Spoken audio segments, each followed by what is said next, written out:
근데 결국은 늘려가는 거죠. 늘려가는데 그때 흐름에 따른 어떤 리스크, 그 질문하신 분들이 있는데 그 리스크를 판단해 가면서 비중을 늘리는데 리스크를 판단해 가면서 무조건 늘리는 게 아니고요. 비중 개인 투자자들이 좋은 종목을 가지고도 결국 그죠? 개인 투자자들이 망한 걸 보면 종목들이 다 우량주. 그때 당시 최고 좋았던 그 제가 카카오 네이버를 많이 말씀드리잖아요. 그러니까 카카오가 한때는 최고의 종목이었었지만 반대로 얘기하면 또 개인 투자자들이 가장 많이 망한 종목 중에 하나가 카카오였다. 그렇죠. 아이러니인데 그래요. 맞는 얘기입니다. 그건 왜 망했냐? 다른 거 없어요. 본인들이 이 비중 관리를 잘못했기 때문에 그런 거다. 그 종목이 문제가 아니고 그 카카오라는 종목이 문제여서 대한민국의 수많은 개인 투자자들이 막 1억 이상 그죠? 1억 이상 들어가서 반토막 반에 반토막이란 개인들이 수두룩했던 것은 난 거 없습니다.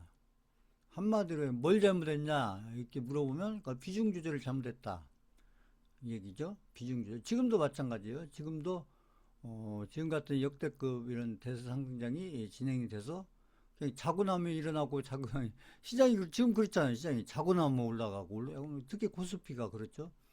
코스피가 아무튼 자고 나면 지난주 올라가고 이번 주 올라가고 그 지난주 올라가고 이렇게 또 일주일 후에 올라가고 또 뭐 내일도 또 봐야 되겠지만 아무튼 그래서 지금 이제 이렇게 지금 올라가는 것은 이게 뭐 이제 좀 어쨌든 뭐 거품 얘기하는데 AI 거품 얘기는 진작에 뭐 작년에도 나왔던 얘기입니다. 작년에 제가 아니라고 했죠. 작년에 AI 거품 얘기할 때 어림도 없다 앞으로 거품 얘기가 나올 때는 지금 같은 이럴 때 나오는 게 아니고 그렇죠. 거품 얘기가 안 나올 때가 거품인 거예요. 거품 얘기가 저기 에코프로 제가 얘기했잖아요. 에코프로가 100 그죠? 30만 40만 50만 갈 때 그때 거품 얘기 나왔어요? 안 나왔잖아요. 거품 얘기. 근데 그 거품 얘기가 안 나올 때가 고점인 거고 거품 얘기가 나올 때는 에코프로도 그렇죠. 뭐 50만 원, 60만 원, 70만 원, 80만 원 갈 때는 거품 얘기가 나왔죠. 그런데 막 100만 원 넘어가고 110만 원, 120만 원 넘어갈 때는 거품 얘기가 안 나왔잖아요. 거품 얘기가 안 나왔다. 더 간다. 뭐 거품 뭐 두 배, 세 배 더 간다. 그래서 대한민국 개인 투자자들이 있는 주식 다 팔아서 에코프로로 갔더니 거기가 거품이었다. 고점이었다. 이런 얘기고요. 그러니까 지금처럼 거품 얘기가 나올 때는 거품이 아닙니다. 이게 고점 얘기가 나올 때는 고점이 아닌 거예요. 고점 얘기가. 고점은 언제가 고점이냐? 고점 얘기가 안 나올 때가 고점이에요. 고점 얘기가 나올 때는 고점이 아니다. 그럼 언제가 고점이냐? 고점 얘기가 안 나올 때가 고점이다. 이거 이해했었다. 한번 줘보세요.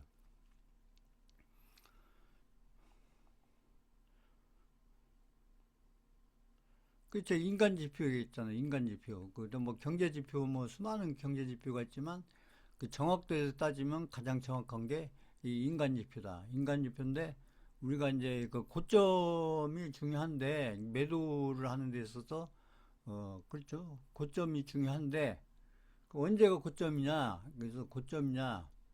음, 그런데 지금처럼 어떻게 뭐 버블이니 고점이니 뭐 이런 얘기 나올 때는 아니다.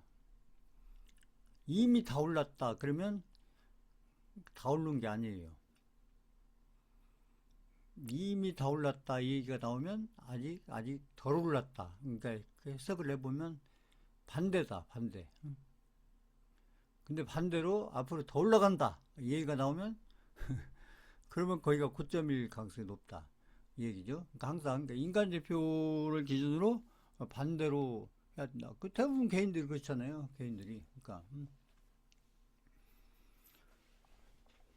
그리고 지금 이제 제가 카톡 프로필에도 올려드렸지만은 지금 이제 우리 시장이 지금 이렇게 특히 코스피 중심으로 해서 지금 지수가 계속 우상향을 그것도 가파르게 우상향을 하고 있는 것은 그 어떤 거품이나 아니면 어떤 돈의 흐름 그 돈이 몰려서 뭐 실적은 별론데 한국의 기업들의 실적은 별론데 뭐 돈이 한국 시장에 몰려서 그런 것도 아니에요. 그런 거 아닙니다. 한국 돈이 몰리거든요. 뭐 돈이 몰려. 지금 한국의 개인 투자자들 중심으로 그 고객 예탁금이 지금 130조, 140조 가까이 되는. 제가 고객 예탁금 얘기를 계속 하잖아요. 고객 예탁금은 앞으로 계속 늘 거다. 앞으로 뭐 150조, 160조, 170조, 180조, 190조, 200조, 그 이상도 아직 벌었습니다. 제가 때. 그러니까 지금은 그런 뭐 거품이니 고점이니 무슨 뭐 막 그렇게 얘기하는들 많이 있잖아요. 시장에서 뭐 한국 시장 큰일 났다. 지금 환율 얘기해 보세요. 환율 뭐 1,400 넘어가고 1,500 근처 가면 뭐 대한민국 망하고 뭐 IMF고 뭐 무엇이 어쩌고 응? 그런 얘기들 많이 나왔었잖아요. 그런데 그 환율이 1,400 넘은 지가 지금 몇 달째예요. 지금 보면은 대한민국이 망했어요? 한국 주식시장이 지금 폭락했나요? 응? 그분들 왜 아무 얘기가 없는 거예요 지금?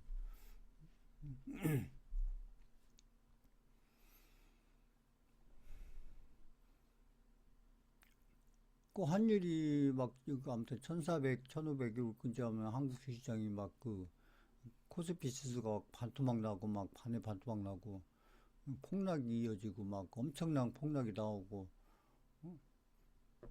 지금 그랬어야 된다는 얘기죠. 근데 지금 시장은 반대로 가고 있고 어떻게 보면 그렇잖아요. 응?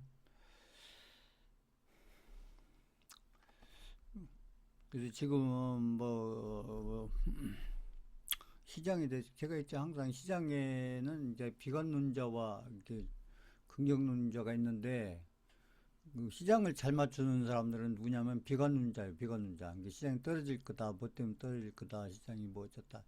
이런 분들은 맞히는 건 잘 맞죠. 확률. 그러니까 떨어질 거다. 맞히는 건 잘 맞추는데 중요한 건 시장에서는 그 투자자로서 시장을 잘 맞추고 안 맞추고 이게 중요한 게 아니고 시간이 지나고 봤을 때 누가 돈을 벌었고 누가 돈을 못 벌었고 누가 돈을 많이 벌었고 누가 돈을 조금밖에 못 벌었고 이 결과치가 중요한 거지.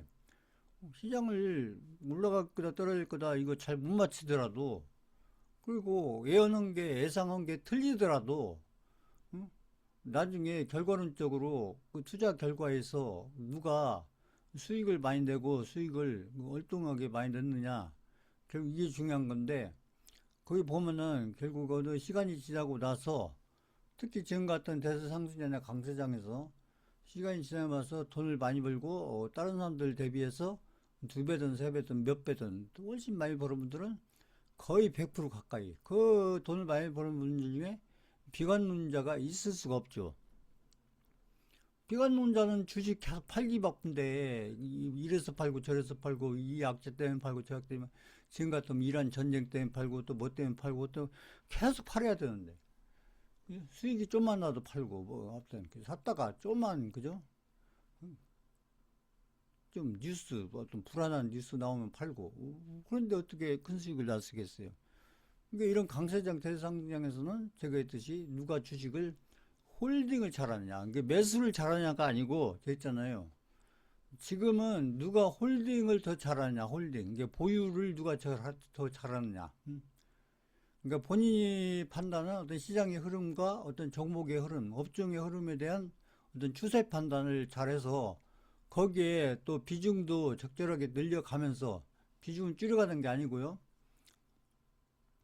보통 이런 대상장 강세장이 아니면은 이게 고점이 어딘지 모르기 때문에 보통은 이렇게 분할 매도를 해서 이렇게 비중을 줄여가는 게 보통 일반적인 패턴이지만 지금같이 대세상승장에서는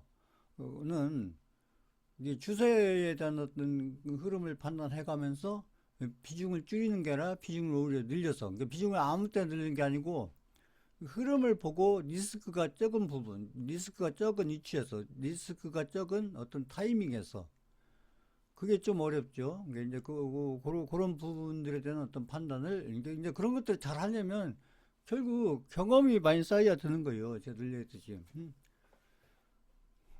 그래서 이런 경우 저런 경우 아무튼 이렇게 경험을 해보면서 아무튼 내가 경험을 해봤을 때 과거에 이런 비슷한 상황과 조건 속에서 그때 리스크의 크기가 어느 정도였었고 그래서 이런 것들을 이제 기억을 해야 되는 거죠. 그 투자를 잘 하시려면 이게 과거에 지금같이 똑같진 않더라도 비슷한 상황과 조건에 있었을 때 그때 흐름이 어땠는지 그리고 그때의 비중을 늘리는 게 좋았는지 줄이는 게 좋았는지 그리고 그때의 리스크가 컸는지 적었는지 이런 것들은 어떤 기억이 있어야 된다. 이게 경험치라는 게 다른 게 아니고 과거의 어떤 경험에 대한 어떤 기억이죠. 그리고 그때 당시에 상황이나 분위기나 여러 가지 조건들 그런 것들에 대한 어떤 것들이 쌓이다 보고 또 그런 거에 맞춰서 계속 이제 대응을 해가다 보면 미래에 이제 나중에 이제 비슷한 상황이나 이런 것들이 조건들이 왔을 때 그랬을 때 이제 그런 것들을 어떤 근거로 해서 어떻게 보면 좀 더 노하우라고 할 수도 있죠. 그런 거에 맞춰서 그 비중을 늘렸다 줄였다 하는데 결국 늘려가는 쪽으로 이렇게 해서 그 수익률보다도 수익금 철저하게 수익률보다도 수익금을 키우는 그러니까 비중 관리를 잘해서 비중 관리를 하는 목적이나 목표가 뭐냐 다른 거 없어요. 수익금을 키우기 위해서 그렇습니다. 그 수익금을 아무튼 최대한 내가 관리할 수 있는 능력 범위 안에서 수익금을 최대한 키워서 그 수익금이 그 쌓여가야 본인 계좌 안에서 쌓여가야 그래야 이제 계좌도 바뀌고 아무튼 많은 것이 바뀔 수가 있다. 그래서 지금 같은 시장에서 자꾸 의심하고 막 아무튼 이렇게 부정적인 생각을 하고 또 계속 또 비판적인 시각 이런 걸로 계속 접근하시는 분들은 아무리 시장이 좋고 아무리 시장이 강세장이고 역대급 시장이 왔다고 하더라도 결국은 그 보유를 잘 못하고 빨리 팔아버린다는 얘기죠. 불안하니까. 그리고 비중을 늘려야 되는데 비중을 줄이고 거꾸로 이렇게 되면 결국 같은 좋은 시장을 가지고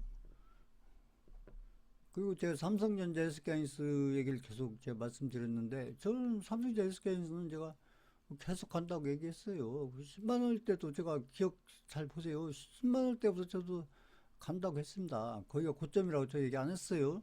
제가 계속 간다. 어디까지 갈지는 모르겠으나 계속 간다. 그래서 지금 저희도 이제 삼성전자 SK하이닉스를 뭐 많이는 가지고 있지 않지만 그때 이제 포트폴리오 차원에서 가지고 있지만 그 제가 매도 문자 안 보내드렸잖아요. 매도 문자를 안 보내드린 것은 저 다른대로 고점이 아직 아니다라고 판단하기 때문에 제가 계속 보유를 하고 있는 거고요.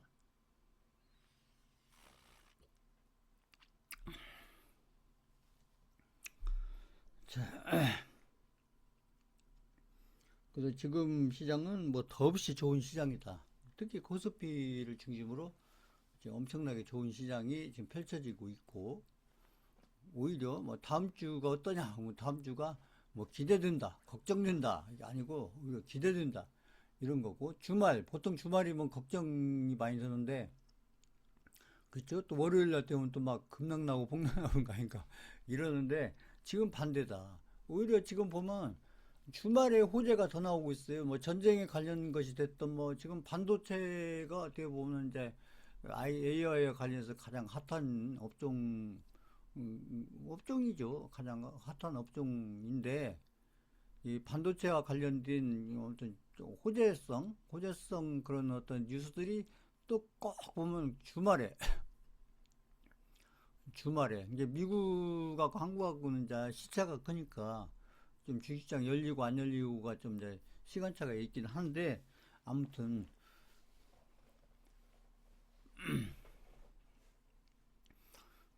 그리고 이제 뭐 그 삼성전자 뭐 노조 부분도 그래서 노조가 이렇게 뭐 아무튼 물러서지 않고 요구해서 만약에 뭐 그 중단이 되거나 하면은 예를 들어서 삼성전자 주가가 엄청 떨어질 거다. 그런데 또 반대로 생각해 보면 또 그 반대의 결과일 수도 있어요. 그러니까 보면 이제 만약에 노조가 말 안 들어가지고 만약 공장이 뭐 가동이 중단되다든지 일부든 뭐 전체든 그러면 그 공급에 차질이 생기잖아요. 거꾸로 해서 그렇잖아요. 그렇잖아요. 지금 거기서 불가동해서 만들어도 공급이 수요를 좀 못 따라가고 있는데 응? 거기서 멈추면은 그러면 반도체 가격이 떨어지냐? 아니죠. 더 올라가죠. 그렇잖아요. 응? 그러니까 잘 생각해 보시면 그러니까 지금 상황들이 그렇다는 거죠. 그렇기 때문에 지금 시장에 대해서나 반도체에 대해서나 이런 해석이 우리가 보통 시장에서 해석했던 그런 방식으로 하면 안 맞다. 지금은 거기다가 지금 제가 계속 말씀드렸지만 삼성전자, SK하이닉스는 떨어지면 개인 투자자들 지금 고객의 딱금이 지금 140조 가까이 있는 돈들이 그냥 하루에 5조, 10조 사는 것은 그냥 아무것도 아니에요. 그렇기 때문에 외국인들이 뭐해서 막 몇 조를 팔았다 해도 그냥 개인들이 다 사준다. 그럼 개인들이 무슨 돈이 있어서, 아니, 고객 탁금이 지금 140조 가까이 지금 대기하고 있는데, 그까짓 거 5조, 10조 사는 것은 아무것도 아니지요. 그렇기 때문에 예전 같으면은 이제 고객 탁금이 뭐 20조, 30조 이렇게 했을 때야 외국인들이 막 5조, 10조 팔면은 개인들이 그 받는데, 그죠? 받는데 그 물량을 받아주는데 한계가 있고 그 밀릴 수밖에 없기 때문에 그러니까 굉장히 급락성을 떨릴 수밖에 없지만 지금은 상황이 다르다. 상황이 다르고 그리고 이걸 누가 시켜서 하는 것도 아니고 뭐 국가가 그렇게 끌고 가고 있는 것도 아니고 그냥 개인 투자자들이 좀 자발적으로 그게 판단해서 그렇게 하는 거예요. 그리고 그게 제가 봤을 때는 굉장히 긍정적인 것이다. 제가 봤을 때는 그 시장을 봐서도 그렇고 삼성전자라는 종목, SK하이닉스라는 종목의 어떤 흐름과 관련해서도 지금 개인 투자자들이 이렇게 분산을 하지 않고 그냥 개인 투자자들이 삼성전자, SK하이닉스에 집중을 해서 집중하잖아요, 지금. 그 고객 딱금 뭐그 있는 돈들이 거의 다 지금 뭐 어떤 종목 살려고 좀 대기하는 거냐면 그 삼성전자, SK하이닉스 사기 위해서 대기하고 있는 거예요. 근데 지금 안 사고 왜 지금 기다리냐? 아, 조금이라도 싸졌을 때 살려고. 그렇잖아요. 싸졌을 때 지금 조금이라도 뭐5% 내려가든 10% 내려가든 싸지면 살려고 하기 때문에 지금 여러 가지 각도에서 지금 시장 흐름도 그 종목 흐름도 그렇고 지금 반도체 업종 흐름도 그렇고 그래서 아주 제가 봤던 굉장히 긍정적인 어떤 그런 어떤 흐름들이 앞으로도 한동안 계속 될 수밖에 없는 그런 것이다. 이것은 지금까지 한 번도 경험해 보지 못했던 그런 흐름들이 한국의 주식시장과 그 다음에 업종의 그 흐름들과 관련해서 지금 이게 지금 진행 중이고 앞으로도 당분간은 이게 단기적인 흐름으로 끝날 것은 아니고요. 제가 반대로 얘기해서 이제 코덱스 인버스나 2배짜리 인버스 전부 그 카톡 프로를 올려드렸잖아요. 그런 것들은 지금 보세요.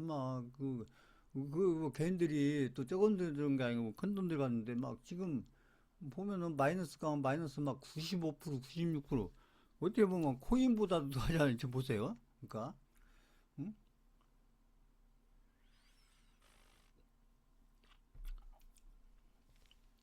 그러니까 이런 대세상장 강세장에서 누가 손실이 나고 손실이 많이 나느냐 어떻게 그런 일이 있을 수 있냐 하지만 그런 분들이 또 개인 투자자들의 또 판단에 따라서는 생각보다 많습니다. 그게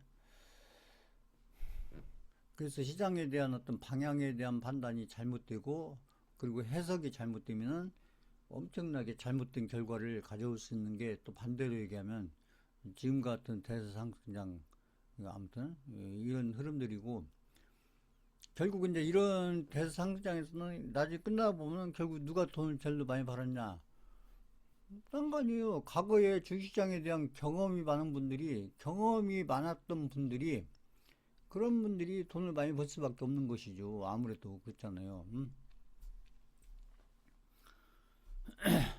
지금 시장이 그렇다. 그렇기 때문에 지금 같은 시장에서 어설픈 해석이나 어설픈 분석 이런 것들은 통하지 않는다. 절대로 통하지 않는다. 이걸 이제 잘 생각하셔야 되고 지금은 뭐, 뭐 이렇게 얘기하는 사람도 있고 저렇게 하는 사람도 뭐 있지만 결국은 지금은 그 대세상승장의 흐름이란 걸 믿고 이게 그 단기 흐름으로 끝나지 않고 제가 지난주에 증권주 얘기했잖아요. 증권주.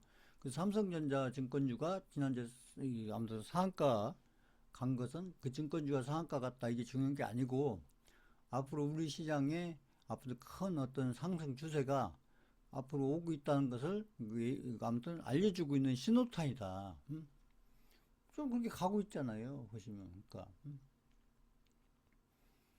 그러니까 정확한 그런 신호, 시그널이죠. 그런 것들을 이렇게 이제 보면서 방향을 잡아드는 거고, 그 본인이 이제 그 판단한 그런 방향에 대해서 본인이 어떤 믿음을 가지고, 제가 있잖아요. 누구를 믿고가 아니고요. 본인이 그런 거에 대한 어떤 판단하고, 또 본인이 또 이해를 하셔야 된다. 어느 정도, 100%는 아니더라도, 그래도 어느 정도는 투자자가, 어느 정도는 이해를 하고, 이해를 해야 돼, 이해를.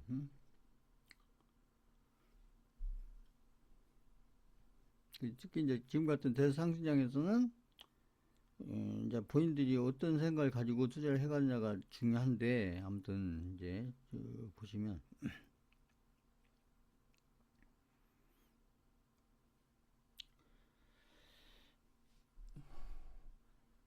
지금 이 삼성전자는 지금 삼성전자가 지금 보면은 이 세계 시총 1조 달러 환율을 따지면 이게 한 1400 이렇게 곱하면 되겠죠. 한 1400 정도 곱하면 한국 돈으로 얼마인지 나오겠죠. 그러니까 1조 달러 시가총액이 1조 달러 지금 그쵸.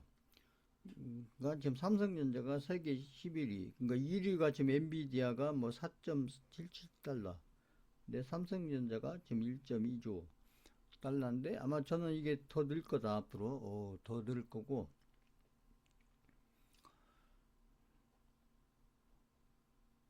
그래서 지금 이제 그 AI와 관련해서 가장 중요한 그 것 중에 하나인 그 반도체 관련해서 그 삼성전자가 아무튼 그 SK하이닉스도 마찬가지고요.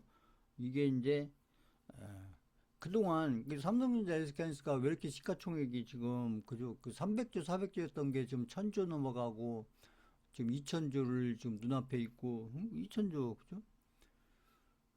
SK하이닉스 마찬가지고요.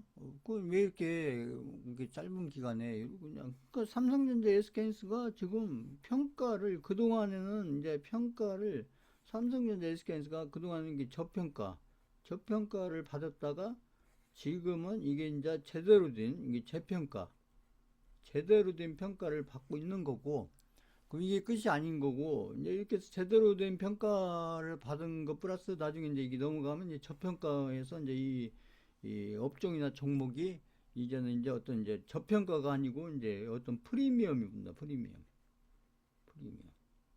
그러니까 재평가 플러스 프리미엄. 그러니까 앞으로 진행이 더 돼야 된다 이런 얘기죠. 그러니까 그 삼성전자, SK하이닉스 같은 기업이 지금 대한민국에 있는 기업이라는 거. 그래서 지금 이제 SK하이닉스 같은 경우는 또뭐 그 나스닥에 상장한다. 그 미국 시장 가서 한번 평가 한번 제대로 받아보겠다. 좀 이런 얘기도 지금 나오고 있잖아요. 저는 나쁘지 않다고 봐요. 그러니까 미국같이 이렇게 세계에서 가장 큰 주식시장에 가서 한번 제대로 된 평가를 받아보는 것도 의미가 있죠. 그러니까 한국의 기업이 아무튼 이런 기업들이구나. 가서 증명을 하는 거니까. 그 아까도 얘기했지만 그 코덱스, 코퍼스, 인버스죠. 인버스인데 이게 두 배짜리 인버스를 여기가 고점인데 고점이 이제 가격으로 따지면 2,745원이었을 때 근데 이제 이런 코덱스 인버스 이런 건 들어갈 때 개인들이 주로 들어가는데 개인들이 문제는 이제 비중이 얘기죠. 비중이 조금 들어가는 게 아니라 아주 많이 들어간다는 얘기죠. 막 보통 1억, 2억 막 이렇게 들어가는 게 문제가 있는 거고. 그리고 이럴 때 들어갈 때는 거의 이제 어떤 믿음과 확신을 가지고 들어가는 건데 결과는 어떻게 됐냐는 얘기죠. 결국은 이게 이렇게 이제 가격으로 보면 고점 2740에서 128 가서 보면 손실률 따지면 거의 95%, 이게 마이너스 95%죠. 마이너스 95%. 이런 뭐 거의 뭐 종목인데, 이것도 이제 코스피에 있는 종목인데, 어떻게 보면 이게 무량주예요. 코스피에 있는 종목인데, 어떻게 보면 이게 코인보다도 더 떨어져서, 어떻게 보면 이 정도면은 거의 상장 폐지 돼야 되는 그런 수준까지 떨어졌다. 앞으로 이제 그 코스피가 지금 이제 뭐 7,800 뭐 넘어갔으니까 뭐 8,000 가고 9,000 가고 이렇게 가게 되면 이제 이거 뭐 마이너스 막 98%, 99% 이렇게 가겠죠.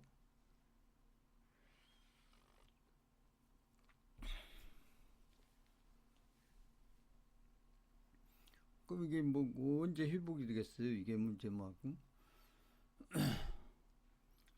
회복은 거의 쉽지 않다고 봐야 되는 거고요. 그래서 이렇게 방향 하나 잘못 잡으면은 그냥 순식간에 망하는 겁니다. 이게. 저는 계속 얘기했잖아요. 하려면은 그 레버리지를 하거나 그저 코스피 레버리지, 그 코덱스 레버리지를 하거나, 아니면 코스닥 그죠? 150 레버리지를 하거나, 계속 레버리지 한다. 그 제가 그게 보여드리면서 수급하고 보여드리면서 누가 사고 누가 파는지 계속 설명해드렸잖아요. 보면은, 근데 그때 보면은 코덱스 인버스 그죠? 이런 것들은 주로 개인들이 샀었다는 얘기죠.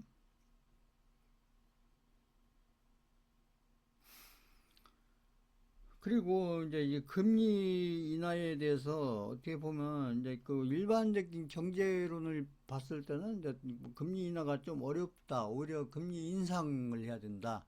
뭐 금리 인상을 하는 실질적으로 나라도 있고 뭐 이런 얘기도 나오는데, 이게 과거의 어떤 노직으로 논리를 보면 이제 물가가 지금 높죠. 물가 높으면 금리를 내는 게 아니라 이제 오히려 성장주에 부담이 된다. 금리를 못 내린다. 이게 동결이다, 동결. 그 동결했죠, 실질적으로. 이유는 물가가 높다. 이 파월이라는 분이 했을 때는 그래서 이게 성장주에 부담이 있었다. 성장주는 왜 이제 금리가 높으면은 성장주에 부담이 오냐? 딴 거 없어요. 성장주는 결국 이 대출이 많다. 대출이 많기 때문에 금리가 높으면 이자가 많아지기 때문에 그러니까 부담으로 오는데, 그 성장주의 이제 대표적인 종목들이 지금 같으면 이제 AI 관련된 종목들. 그러니까 미국 AI 같은 종목들도 지금 대출을 뭐 굉장히 많이 받아서 지금 기업들이 성장을 하고 있는 것이죠. 지금 흐름에 맞춰서. 그렇죠. 그런 그 회사들이 뭐 과거에 어떤 매출이 많았던 회사들이 아니고 지금 흐름에 맞춰서 지금 매출이 지금 이제 많이 나오기 시작하는데, 과거에 그죠? 1년 전, 2년 전, 3년 전, 4년 전에 투자를 할 때는 매출이 있는 상태가 아니고 매출이 없는 상태에서 대출을 많이 은행 돈을 많이 끌어다가 해놨기 때문에 성장주. 그리고 기존의 종목들 중에서는 이제 제약바이오 종목들도 마찬가지. 제약바이오 종목들도 성장주입니다. 대표적인 성장주인데, 그래서 금리가 높을 때에 제약바이오 종목들이 잘 못 가는 이유는 그 금리가 높기 때문에 그 대출을 많이 받은 회사 입장에서는 아무튼 영업이익을 내도 그 대출이 다 까먹는다는 거예요. 그러니까 영업이익이 순이익이 줄 수밖에 없으니까. 그러니까 주가가 오르기가 쉽지 않은 거죠. 그런데 이제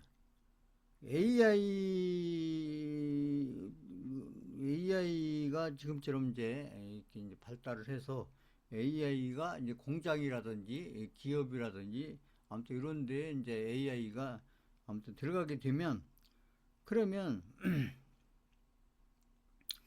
생산성이 올라간다. 생산성. 그러니까 비용 대비 생산성이 올라가기 때문에, 생산성이 올라간다는 얘기는 결국은 이제 같은 비용을 들여서 많은 양을 만들어낼 수 있다는 얘기잖아요. 그렇기 때문에 같은 비용 대비 어떤 만들어낼 수 있는 양이 많으니까, 그러면 반대로 얘기하면 이제 물가가, 그리고 그쪽 공장에서 나오는 그 물건값이 떨어지게 되면 결국은 소비자 물가가 떨어질 수밖에 없는 거고, 그러니까 물가가 아무래도 이제 좀 긍정적으로 바뀌고, 그러면 이미 금리 인하 가능성도 생긴다. 그 성장주라든지 AI 반도체 이런 것들이 이제 재평가 지금 그러고 있잖아요. 아까 제가 삼성전자 SK에서 얘기했죠. 그러니까 지금 재평가를 받고 있다. 재평가. 그렇다면 AI 때문에 생산성이 높아가고 물가가 이렇게 보면 내려가고 그러면 금리를 어떻게 인하시킬 수 있는 어떤 이런 것들이 작용할 수 있다. 그래서 앞으로 이제 9월 15일인가 그러면 이제 파월이 아무튼 임기가 공식적으로 만료가 되고 후임으로 지금 지정된 그분이 이제 의장으로 들어서서 이제 그 연준을 이끌게 되면 아무튼 이런 이유들 때문에도 지금은 이제 겉으로 보이는 어떤 물가와 근데 파월이가 유지했던 그런 어떤 그런 흐름들에 의해서 뭐 이런 식이면 금리 내리는 게 어렵고 반대로 금리를 올려야 되는 거 아니냐. 그래서 실질적으로 올리는 나라들도 몇 나라 있고요. 그렇죠? 그러는데 지금 AI를 놓고 생각해 보면은 그리고 신임 의장이 지금 주장하고 있는 것도 이런 주장이라는 거죠. 그렇기 때문에 아마 신임 의장이 아마 이제 들어서게 되면 그러니까 과거의 물가 흐름 그런 패턴보다도 AI를 중심으로 한 어떤 물가 흐름의 어떤 변화 이런 것들을 내세워서 아마 또 트럼프도 이제 그걸 이제 강력하게 원하고 있고 그래서 또 트럼프가 임명한 또 의장이기도 하고 그런데 이제 새로운 의장도 이제 어떤 금리 인하를 하려면 어떤 이제 나름대로 어떤 이유를 근거를 대야 되는데 아마 이런 근거가 되지 않겠느냐 이렇게 예상을 해보고 아마 이렇게 되면 상당히 긍정적인 어떤 이제 금리 인하와 관련해서도 지금은 동결 금리 인상 뭐 이런 얘기도 나오지만 아마 실제로 그 연준 의장이 아마 취임을 하게 되면 아마 이런 것들을 어떤 이유로 근거로 해서 아마 좋은 어떤 상황이나 금리 조건 그런들이 전개될 그런 가능성도 확률도 꽤 높다 이런 거고요.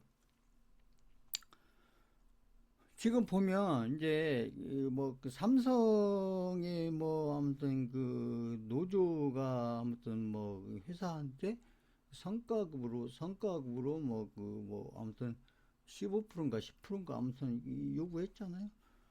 그러니까 삼성에서는 들어줄 수 없다. 그러면서 이제 이 노조가 이제 그 아무튼 그 매출 영업이익에 아무튼 이게 10%인가를 아무튼 이제 요구를 했는데 성과급으로 요구를 했는데 이러면 이럴수록 이제 반대로 이제 어떤 종목들이 혜택을 볼 수밖에 없냐면 근데 삼성에서는 이게 지금 이 노조가 있어서 이게 어떻게 보면 문제잖아요. 그러니까 이제 이렇게 좋은 어떤 매출과 좋은 어떤 실적을 내놓고도 노조 때문에 어떤 이런 어떤 어떻게 보면 회사로 보면 악재죠. 꽁것이 나오니까 회사로서도 고민을 할 수밖에 없는 거고 그럼 회사에서 당장 생각할 수 있는 게 뭐냐면 그렇다면 이 노조를 대체할 수 있는 게 뭐냐 그러면은 거기에 있는 특히 이제 생산직이죠. 생산직 쪽에 노조는 주로 생산직 출신들이 생산직 쪽에 있는 분들이 주로 노조 활동을 많이 하시니까 그렇게 되면은 반대로 한 삼성 반도체 쪽에 관련된 공장들 있잖아요. 공장들을 사람이 일했던 이것들을 결국 노봇으로 대체하면 어떨 거냐. 그 노봇이 지금 여기서 휴머노이드, 그 인간형 어떤 로봇 이런 것들을 할 거냐. 그러니까 잘 보시면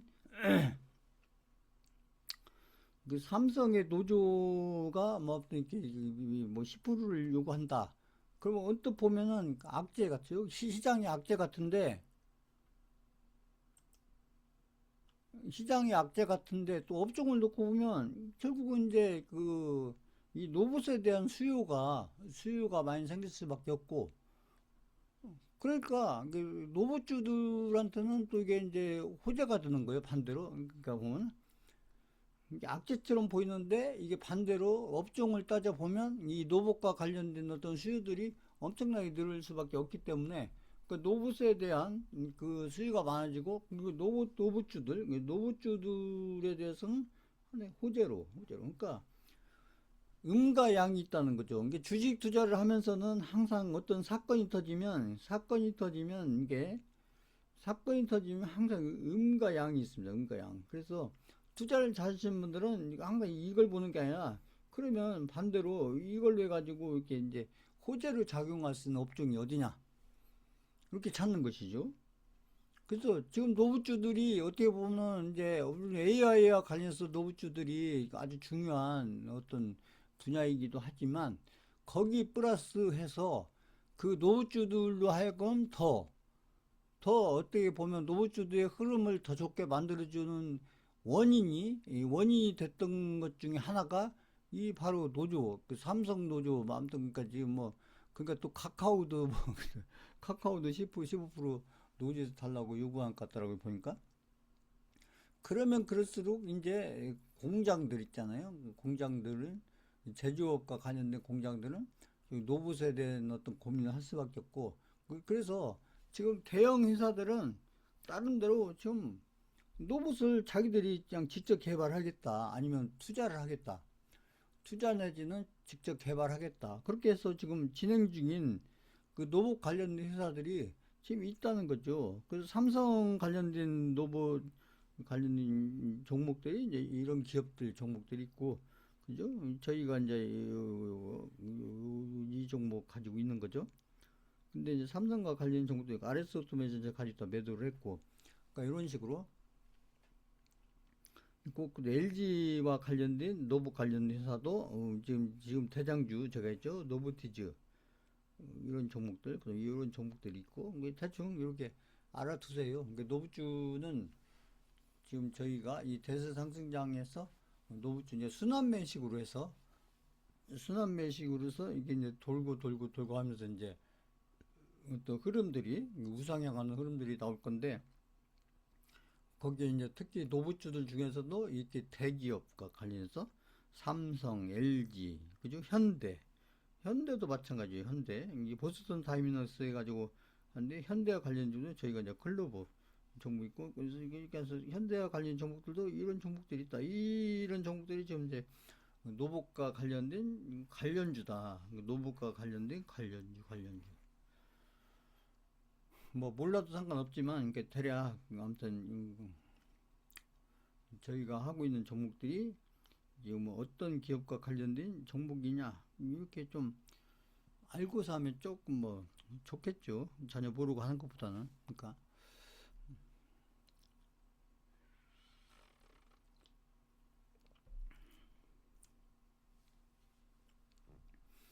지금은 이제 그 로봇이 이제 지금 이런 것들은 이제 어때 무슨 산업 로봇인데 또 이제 군용 그죠 군용 지금 막 전쟁이 많이 일어나니까 러시아 우크라이나 전쟁부터 해가지고 그죠 지금 중동에 지금 이란하고 뭐 미국 중국 또 뭐 대만하고 중국 전쟁 얘기도 조금씩 나오고 이러다 보니까 이제 전쟁도 이게 군용 로봇과 관련된 이 시장도 굉장히 큰 시장이다. 그러니까 그 앞서 로봇에 관련된 시장들이 지금도 적지 않지만 앞으로 이제 시간이 지날수록 그리고 AI가 지금보다 더 발달할수록 AI도 지금 이제 변화를 하고 있죠. AI 지금 그러니까 생성형 로봇 AI였는데 앞으로는 이제 에이전틱 좀 어려운 얘기죠. 그래서 어떻게 보면 비서형 어떤 그 AI 쪽으로 이제 좀 발전해가는 이러면서 아무튼 반도체도 이쪽에 쓰이던 반도체하고 이쪽에 쓰이던 반도체가 약간 달라지게 되는 그런데 이렇게 달라진다고 해도 결국 삼성전자 SK하이닉스는 다 공급을 할 수 있는 그런 시스템 갖추고 있기 때문에 그럼 또 이렇게 해서 확장이 되든 이쪽으로 발전을 하든 가더라도 한국의 지금 반도체 세계 뭐 아무튼 1위권에 있는 그 하드웨어 쪽과 관해서 반도체 회사들은 이렇게 노봇 관련된 이런 아무튼 그 수요가 앞으로 계속 늘 수밖에 없다. 산업용에서 출발해서 이렇게 이제 군용, 앞으로 뭐 의료용, 지금도 의료용도 있죠. 뭐 아무튼 앞으로 그래서 지금 이제 대표적으로 이제 기업, 그 대기업과 관련해서 지금 어떤 기업에 어떤 로봇주들이 지금 관련되어 있는지 이렇게 대략 이렇게 한번 파악을 해보는 겁니다.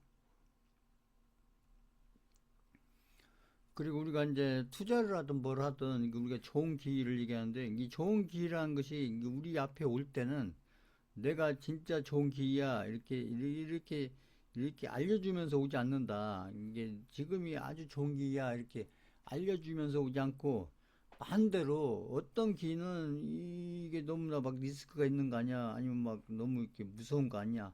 이런 패턴이 온다.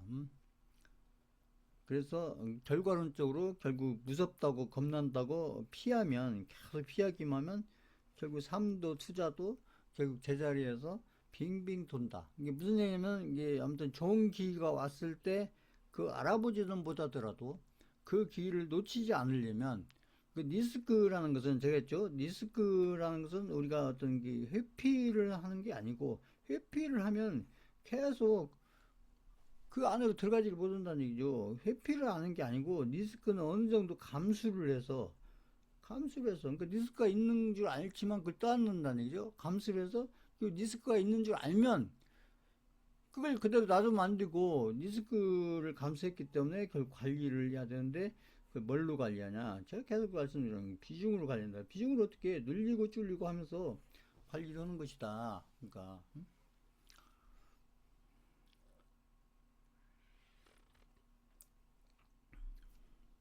그 이게 실력이다는 얘기죠.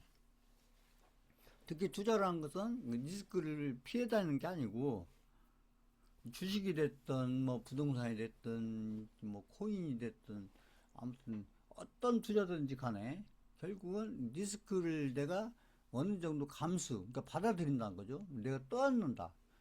떠안는 상태에서 그 리스크를 내가 떠안는 걸 내가 알기 때문에 그걸 리스크를 자꾸 키우면 안 되고 리스크를 줄이는 노력을 계속 해야 한다.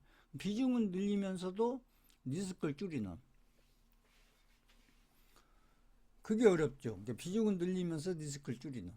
그렇기 때문에 제가 얘기하는 비중을 아무 타이밍이나 아무 자리에서나 비중을 늘리고 그럼 싸졌으니까 그래서 가격이 이렇게 뜬 게 이렇게 떨어지면 그러면 이게 싸졌으니까 리스크가 적은 거 아니냐. 그런데 내가 샀는데 더 떨어지면 어떻게 될 거냐는 얘기죠. 가격은 싸졌을지 모르지만 가격이 싸다고 해서 거기서 비중을 더 늘렸는데 근데 여기서 올라가면 몰라도 여기서 더 떨어지면 결국은 응?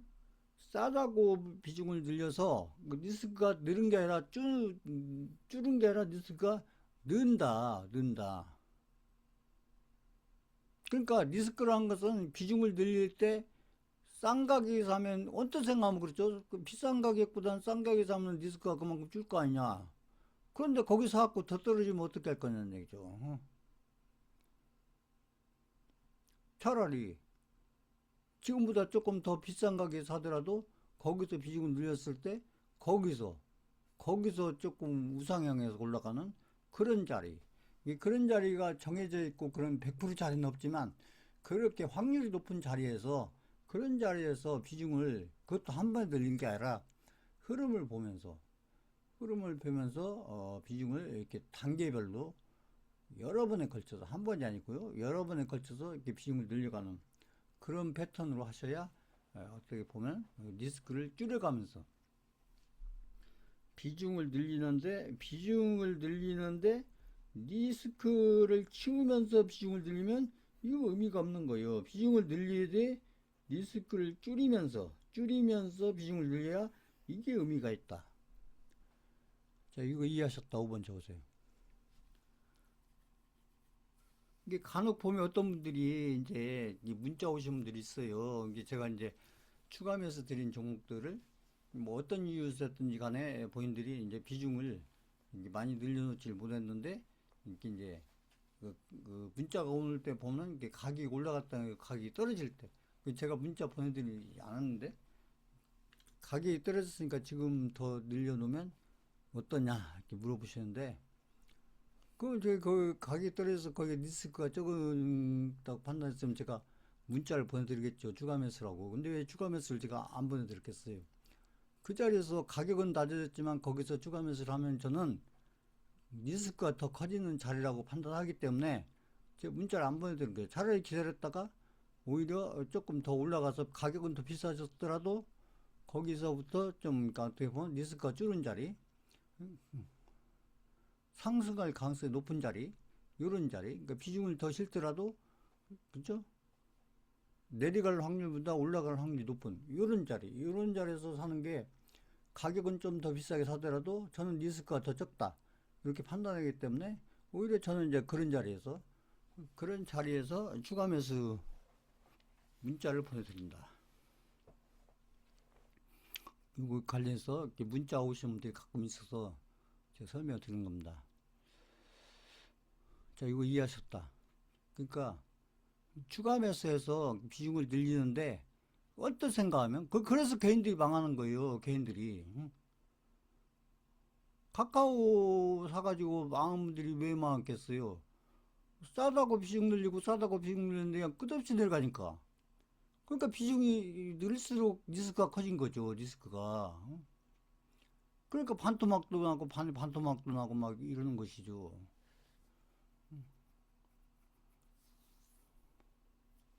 그러니까 리스크가 늘고 줄고는 그 가격이 싸다 비싸다 이게 기준이 아니고 흐름이 중요한 거죠. 흐름이. 응?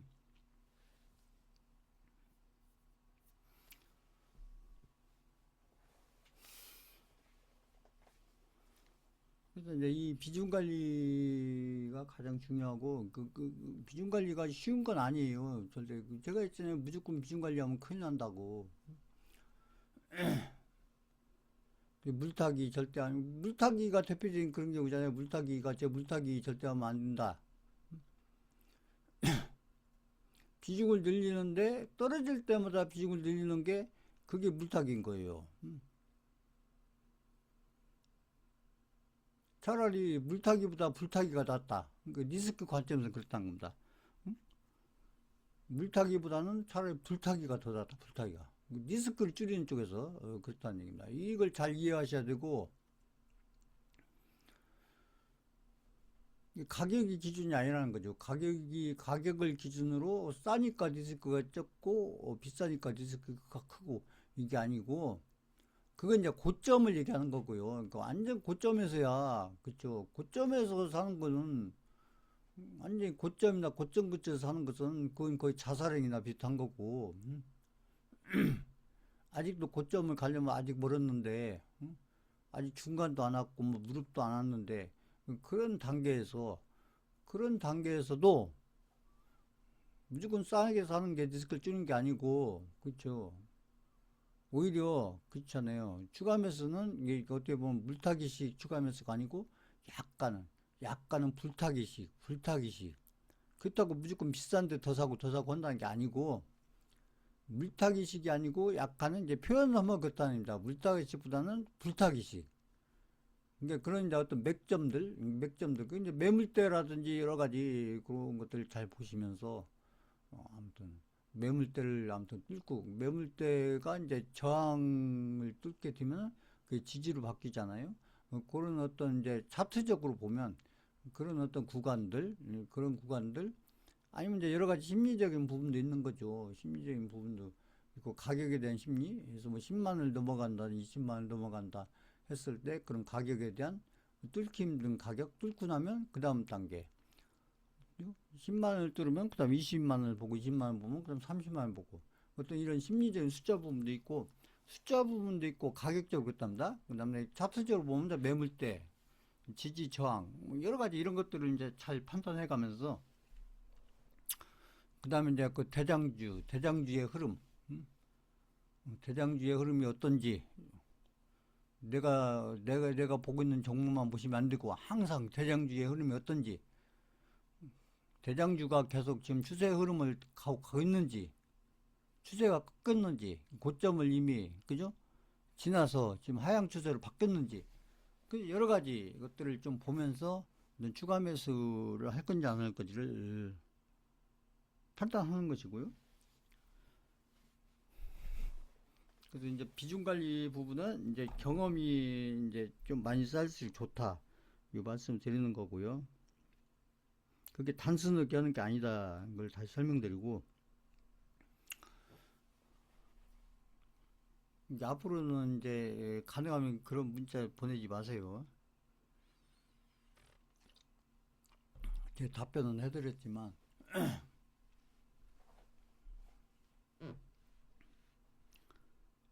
그 다음에 좀 다른 얘기 같긴 한데 이제 공부를 하는데 이제 무슨 공부가 됐든지 간에 공부를 하려면 돈이 들죠. 이게 사교육을 하려면 돈이 드는데 이런 분들은 이제 어떤 이제 대학 졸업하고 어떻게 보면 근로소득 위주로 이렇게 이제 살 수밖에 없는 직장을 가든 뭐 그죠? 회사를 가든 뭐 공무원을 하든 뭐 연구소를 가든 어디를 가든 돈으로 공부한 사람들은 이제 근로소득 위주로 뭐 그죠?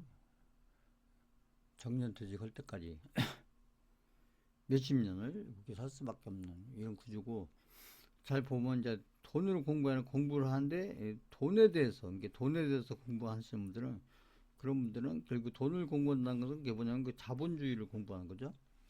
자본주의를 공부하고 우리나라도 결국 자본주의 국가고 전 세계 대부분의 국가가 자본주의 국가가 그래서 이 자본주의를 잘 이해하시는 분들은 그렇잖아요. 그래서 이제 자본주의를 잘 이해하시는 분들은 결국은 이제 투자를 잘 할 수밖에 없는 거고 투자를 잘 해놓게 되면 결국은 자산이 분다. 자산이 불 수밖에 없는 거고 자산을 통해서 나오는 게 결국은 이제 보면은 결국은 자산을 통해서 나오는 게 이게 보면은 이제 불로소득이라고 하는데 이제 근로소득 대비 이제 자산을 통해서 나오는 게 이제 자본소득이죠. 자본소득.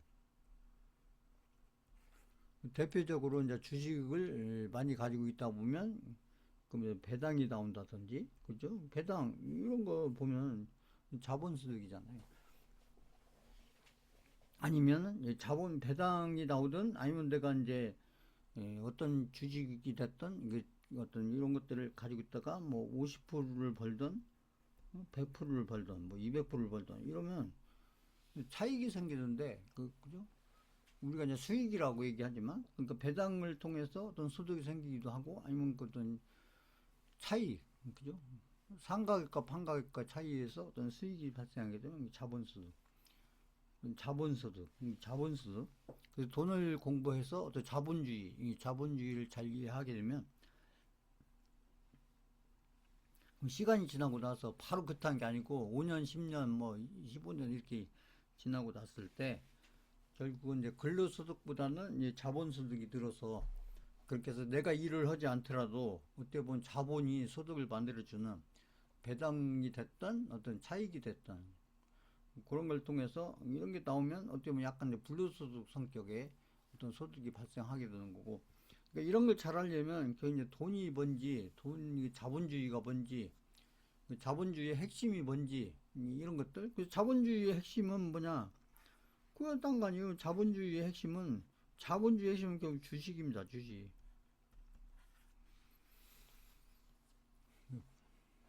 주식입니다. 좀 좋은 기회가 와 있다는 얘기죠. 좀 좋은 기회가 와 있는데 예전에 제가 이제 배당주 관련해서 말씀 ETF도 설명드리고 했었는데, 그러니까 적립식으로 하든 뭐 이렇게 한 번에 샀다가 계속 이렇게 중장기로 하든 여러 가지 방법들이 있는 거죠. 본인의 어떤 이제 본인의 목표와 목적에 따라서 포트폴리오를 잘 조정해서 어떤 자본소득이 발생할 수 있는 구조를 이렇게 단기간이 아니고 중장기 관점에서 이렇게 만들어가게 되면 어떤 근로소득 말고도 어떤 자본소득이 어떤 발생하게 하는 이런 구조를 이제 만들어 가는데 시간을 가지고 그런 것들을 이제 공부하는 게 어떤 돈에 대해서 공부하는 것이다. 이런 것이죠. 그러니까 그리고 이제 반도체 소부장 얘기를 제가 많이 말씀드렸는데 지금 삼성전자, SK 하이닉스는 시가총액을 기준으로 하면 이거는 슈퍼급이죠. 시가총액을 가진 그렇죠. 이런 종목이고 시가총액으로 따지면 그러니까 아무튼 대중수를 떠나서 슈퍼급 우리나라 이런 종목들은 이제 삼성전자 SK하이닉스가 지금 보면은 삼성전자 SK하이닉스가 지금 앞으로 얘기죠 우상향을 하는 중이다. 우상향이 끝났다가 아니고 우상향을 하는 중인데 SK하이닉스 삼성전자가 우상향하는 중에 이때에 이제 삼성전자 SK하이닉스는 이제 시가총액이 이렇게 큰 종목들 아주 엄청나게 큰 종목들인 거고 그 밑에 삼성전자 SK하이닉스보다도 이제 시가총액이 훨씬 적으면서 그러면서 이제 삼성전자 SK하이닉스가 우상향을 할 것이기 때문에 그동안에도 우상향을 해왔지만 이게 끝이 아니고 한동안은 또 우상향을 할 것이기 때문에 이렇게 삼성전자 SK하이닉스가 우상향을 해가는 동안에 그 동안에 어떻게 보면 시가총액이 적은 제가 했잖아요. 그래서 보면 이제 소부장 종목들은 주로 이제 시가총액이 어떤 중형주 그러니까 시가총액으로 따지면 제가 했죠. 아무튼 5천억에서 한 5조 정도 5천억에서 한 5조 정도 범위 내에 있는 이런 종목들 그게 이제 우리가 소부장 종목이라고 하는데 그러니까 반도체 부품 소재 쪽 장비 쪽 그래서 이게 부품 소재 장비 해서 소부장이죠. 소재 부품 장비 종목들이 어떤 게 있냐면 이제 이건 이제 읽어보시고요. 이런 내용들로 해서 종목들이 이런 종목들이 있다. 저희가 이제 가지고 있다 팔았고요. 네오셈 제가 최근에 드렸고 고영은 이제 여기저기 많이 걸려요. 그러니까 고영도 반도체 종목이기도 하고 노복 종목이기도 하고 고영이 그 다음에 이제 그 부품하고 소재 쪽에도 내용으로 보면 이런 것들이 있고 그렇죠.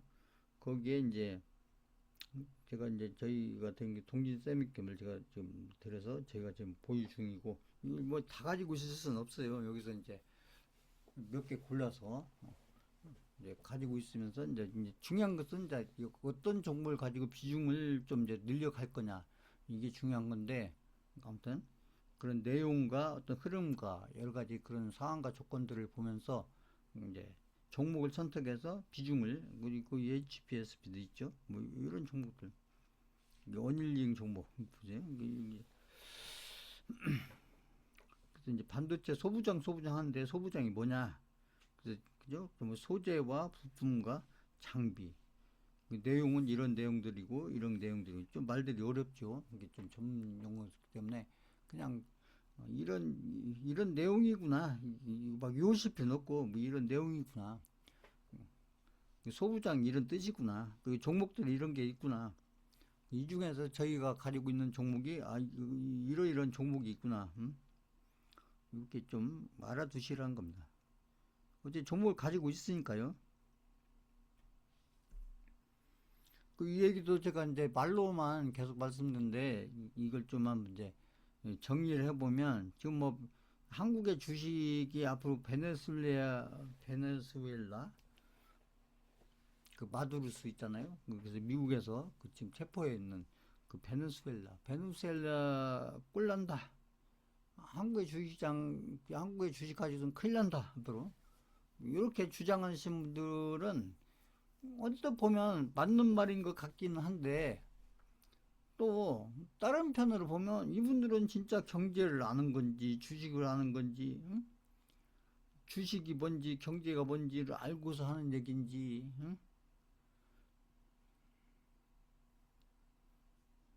그 얘기요.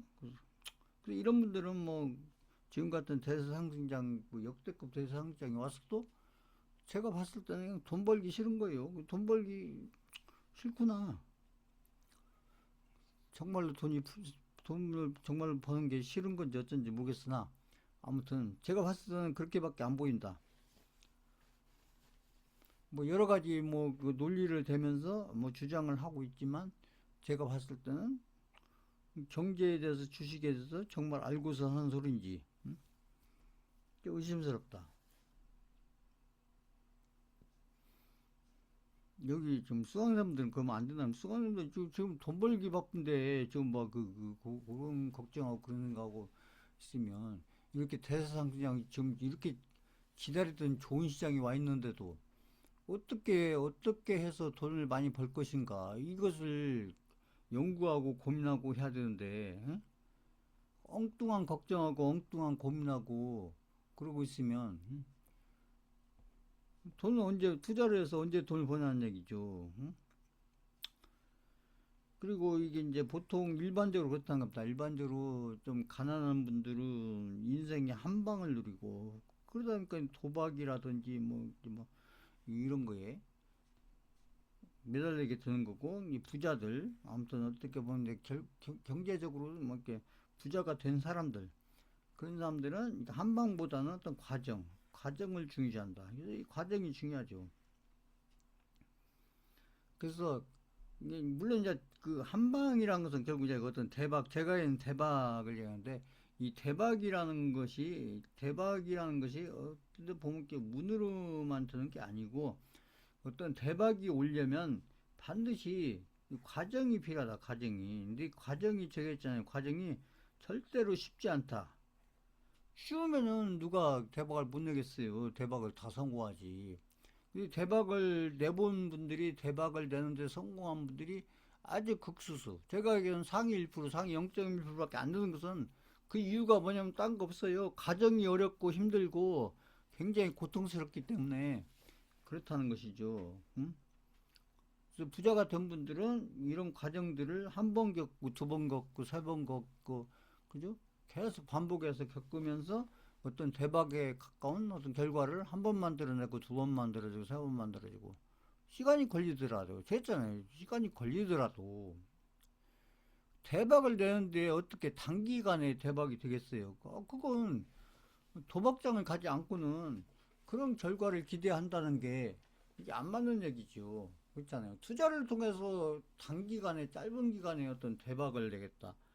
그건 투자 시장에서는 생각할 수 없는 것이죠. 그러니까 투자 시장에서 대박이란 것은 어느 정도 알고 있어도 경험이 있어도 알고 있어도 어느 정도 분석을 철저히 해서 하더라도 과정이 어려운 것은 그러니까 과정이 힘들고 어렵고 고통스러운 것은 딴 거 없어요.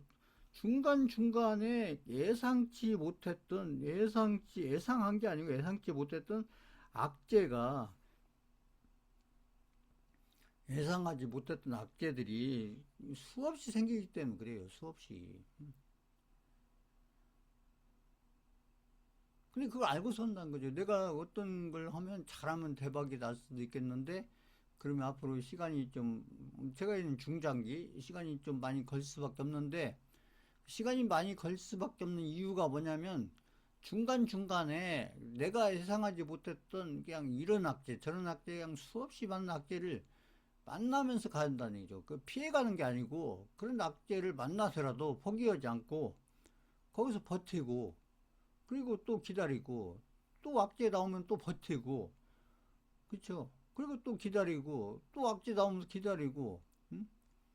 그리고 내가 예상했던 것보다 뭐 6개월이 길어지든 1년이 길어지든 1년이 길어지더라도 내가 기대하는 결과가 그냥 어떤 소박이나 중박이 아니라 대박 내지는 어떤 초대박에 가까운 어떤 결과를 내가 기다리고 있다고 하면 이런 것들은 왜 내가 하니까 그러니까 아니고 당연히 아까 있잖아요. 그 감수해야 된다.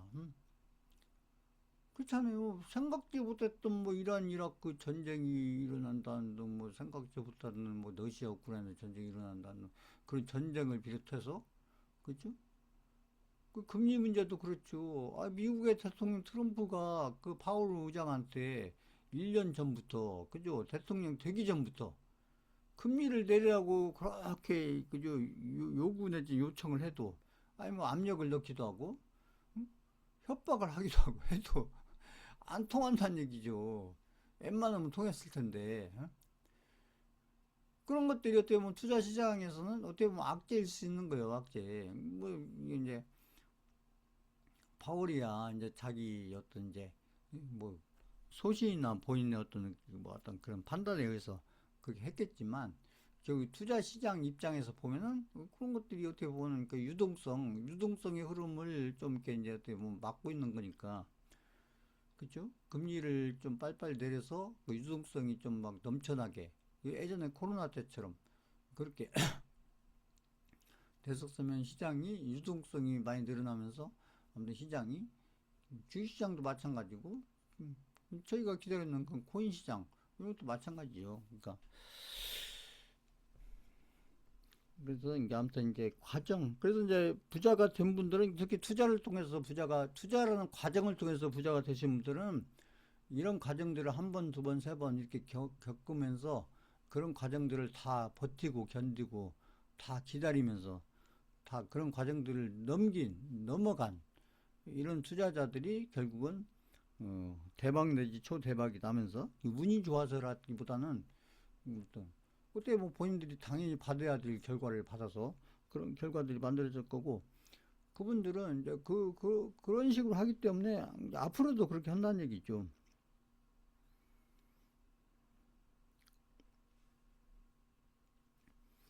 그 다음에 상승장에 돈 버는 것은 그게 운이냐? 아니죠. 실력이죠. 그 상승장이라고 해서 반드시 돈을 버는 것도 아니고 큰 돈을 버는 것도 아니다. 지금같이 대상승장이라고 해서 많은 분들이 큰 돈을 벌고 엄청나게 돈을 버는 거? 아니다. 아까 제가 인버스 두 배짜리 얘기했잖아요. 거꾸로 쪽박이 나는 사람도 있다. 오히려 대서상승장에서 강세장에서 주식을 하든 뭘 하든 망하는 사람이 훨씬 더 많아요. 왜? 그 나만 돈을 못 벌고 있는 것 같거든요. 다른 사람 막 지금 삼성전자가 몇 배 올랐고 SK하이닉스가 몇 배 올랐는데 지금 나는 뭐 하고 있는 거야? 응? 그 주식원 나오면 또 이제 그 아는 사람들을 막 물어보죠. 삼성전자 가지고 있냐고, SK하이닉스 가지고 있냐고, 그 얼마에 샀냐고, 응? 그래서 얼마 벌었냐고 물어보잖아요. 그것도 스트레스잖아요, 스트레스. 그 남들은 다 삼성 SK하이닉스 막 떼돈만 같은데 나만 뭐 하고 있나 막 이런 생각이 들 수 있다. 그 상승장을 흐름을 잘 타는 것도 실력이에요. 운이 아니고요. 운이 아니다. 실력이다. 실력. 그 상승장의 흐름은 그 상승장이 앞으로 시작될 거라는 걸 알고 제가 있잖아요. 2025년도 4월, 5월부터 저는 앞으로 대상장이 시작된다. 이제 앞으로 대상승장을 통해서 큰 돈을 벌어야 된다. 크게 수익을 내야 된다. 그래서 대상장에서 큰 수익을 내려면 어떻게 해야 되는지, 특히나 기존에 가지고 있던 종목들을 어떻게 해야 되는지, 이걸 제가 계속 말씀드렸잖아요. 그러니까. 그 상승장에는 좋은 종목은 딴 게 아니고 많이 올라갈 종목이죠. 삼성전자 SK하이닉스가 지금처럼 막, 그죠? 많이 올라와 있는 상태가 아니고, 제가 있잖아요. 5만원대, 6만원대, 그죠? SK하이닉스 뭐 10만원대, 20만원대, 응? 이럴 때, 그럴 때 샀으면 이제 몇 배씩 올라갔을 종목이고, 근데 이제 비중이 문제가 되겠지만, 그래서 상승장에 이렇게 좋은 종목을 사서 홀딩 한다는 건 딴 게 아니고, 오래 들고 있는 거, 오래. 잠깐 들고 있다 팔고, 잠깐 들고 있다 팔고, 이런 대상장에서는 그냥, 그렇죠.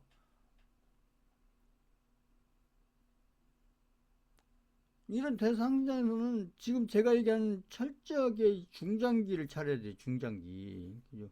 단기나 단타 이게 아니고, 중장기를 잘하면서 그것도 그 흐름이 저는 계속 강한 종목이라고 했잖아요. 흐름이 강한 종목. 이왕이면 제일로 강한 종목. 그 업종에서 흐름이 제일로 강한 종목. 앞으로 강할 종목이죠. 강할 종목. 흐름이 강하게 흘러갈 종목.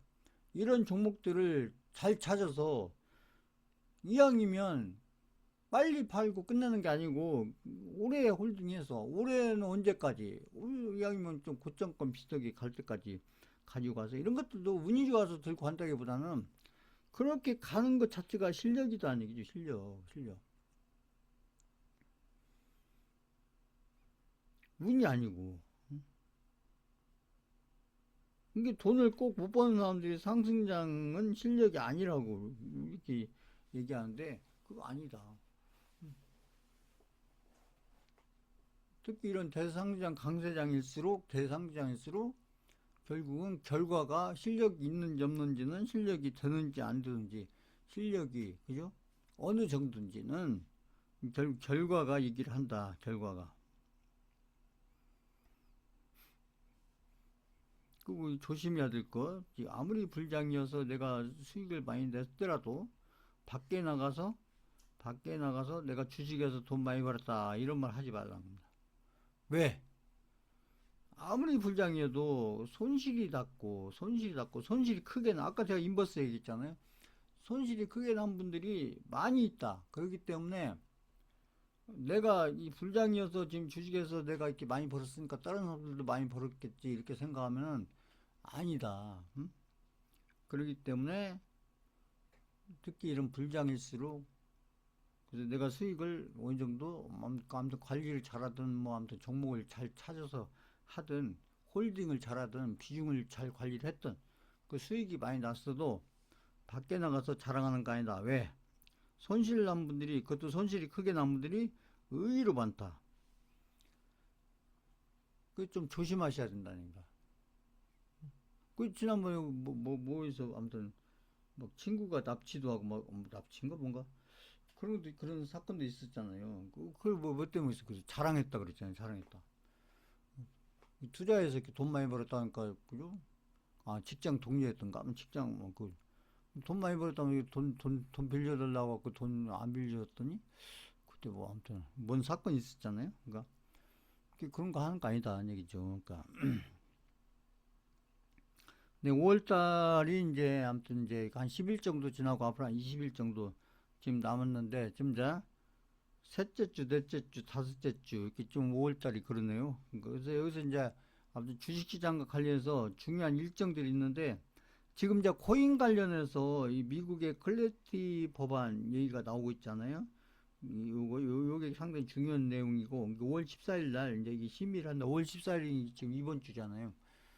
그 코인과 관련해서 중요한 회의 중에 하나가 이제 이 클래리티 법안, 클래리티 법안인데 요거 뒤에서 설명이 있고요. 그다음에 트럼프가 이제 5월 14일, 15일 중국을 방문해서 요 결과에 따라서 그다음에 이 중국과 미국하고 이란하고 그 전쟁이 이제 어떻게 결말이 날 거냐 이제 그런 게 좀 달려 있다는 얘기죠. 아까 저 삼성전자인데 삼성전자 노조 총파업 여부가 5월 20일에서 6월 7일 사이에 어떤 결정이 난다. 그리고 지금 이제 반도체 관련해서 지금 1등주 전 세계적으로 1등주인 엔비디아 실적 발표가 5월 21일 날 있고 보세요. 그 다음에 지금 계속 나온 삼성전자 SK에서 두 배짜리 ETF 종목 관련해서 두 배짜리 ETF가 삼성전자 SK에서 나오는 게 지금 5월 말에 그래서 제가 봤을 때 이게 나오면 또 요 구간에서 또 삼성 SK가 한 번 더 슈팅이 나올 가능성이 높다. 그렇겠죠. 아무래도 두 배짜리니까. 그동안 삼성 SK에서 갖고 돈 못 벌었던 분들이 이 두 배짜리 ETF에 또 몰려들 거 아닙니까? 지금, 그죠? 이때쯤이면 또 지금 고객 탁금이 아마 150조 이상 돼 있을 가능성이 높은데 절대 여기서 또 몇십 조가 이렇게 몰리면은 그러면은 삼성전자 SK 흐름이 이때 또 어떤 장대 양봉이 나오겠죠. 그 예상할 수 있는 거잖아요. 투자 공부를 할 때는 용어를 막 외우려고 하지 말고 그때그때 어떤 필요한 부분들을 지금 뭐 AI한테 물어보면 대답을 다 해주잖아요. 뭐 또 용어가 모르겠다 하면 뭐 GPT에 물어보든 뭐 제미나에 물어보든 그래서 그렇게 하나씩 알아가는 게 내가 필요한 부분들을 하나씩 알아가는 게 그게 투자 공부하는 때는 좀 하나 방법이다 보시는 거고 그다음에 이제 한국이 지금 주시장이 지금 이렇게 역대급 지금 코스피가 지금 이제 8천도 지금 눈앞에 그죠? 8천도 지금 눈앞에 와 있는 거죠.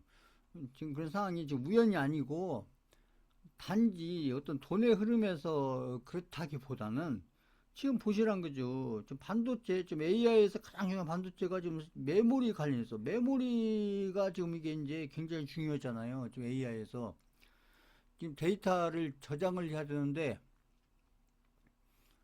그죠? AI라는 게 결국은 이제 기억을 누가 많이 시키느냐 그 게임이잖아요. 그 경험치를 누가 많이 기억시키냐. 그래서 경험치들을 기억을 많이 시키려면 앞으로 이 메모리가 아무튼 이게 데이터 용량이 엄청나게 필요한데 그 분야에서 지금 한국의 반도체가 세계 1위를 하고 있다. 그러니 지금 삼성전자 SK하이닉스가 지금 시가총액이 지금 몇 배씩 드는 게 이게 그냥 우연이 아니다 얘기죠. 그러니까 그다음에 조선 그죠? 한국의 조선 지금 2위권인데 지금 중국이 1위고 한국이 지금 2위잖아요. 근데 이제 중국이 1위고 한국이 2위하고는 좀 개념이 다르죠. 그러니까 한국의 조선인은 조금 약간 이제 부가가치가 높은 쪽, 그 기술력이나 부가가치가 좀 높은 쪽이고 그렇잖아요. 중국은 좀 이제 가격적으로 좀 이렇게 좀 싼. 근데 어쨌거나 이제 세계 물량으로 따지면 이제 중국이 1위고 한국이 2위인데 그 내용면으로 보면 한국이 실적 기술력이나 부가가치 측면 이런 거 보면 뭐 1위나 마찬가지야. 그 자동차 4위, 뭔 사위예요? 4위도 대단한 겁니다. 보세요. 자동차 분야가 세계에서 4위란 건 별거 아닌 것 같지만 이게 대단한 겁니다. 이게.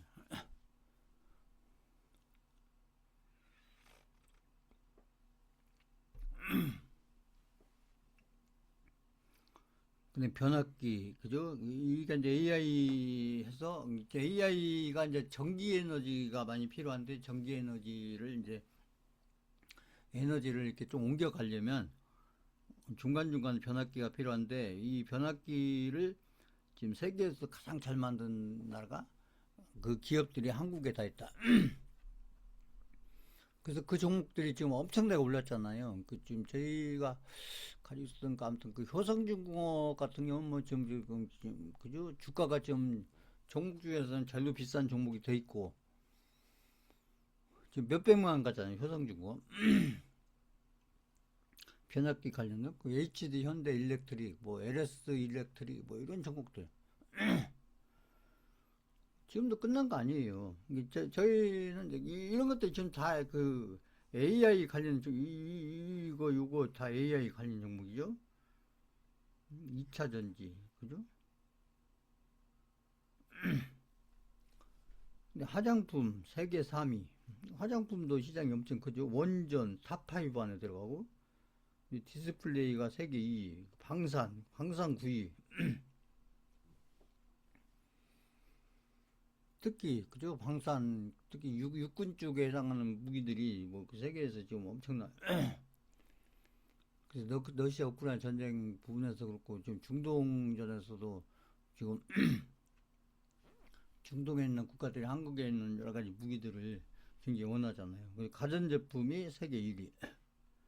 잘 알다시피 K-팝, 뭐 K-라면 이런 게 1위. 철강도 3위. 다른 나라 같은 경우는 이런 게 하나둘 있기도 힘든데 이렇게 보면 3위권 안에 있는 그러니까 1위도 중요하지만 아무튼 3, 4위권에 있는 이런 기업들이 지금 보세요. 하나, 둘, 셋. 한 12개, 10개가 넘죠. 10개가. 그러니까 이런 것들이 기반이 돼서 지금 코스피가 잘 가는 거예요. 그냥 가는 게 아니고 지금 보면 이런 게 지금 기반이 잘 돼 있기 때문에 지금 보면 한두 개 있기도 힘든데 지금 10개가 넘는 이런 분야들이 한국에 이렇게 집중되어 있다는 것은 이게 지금 엄청난 겁니다. 이게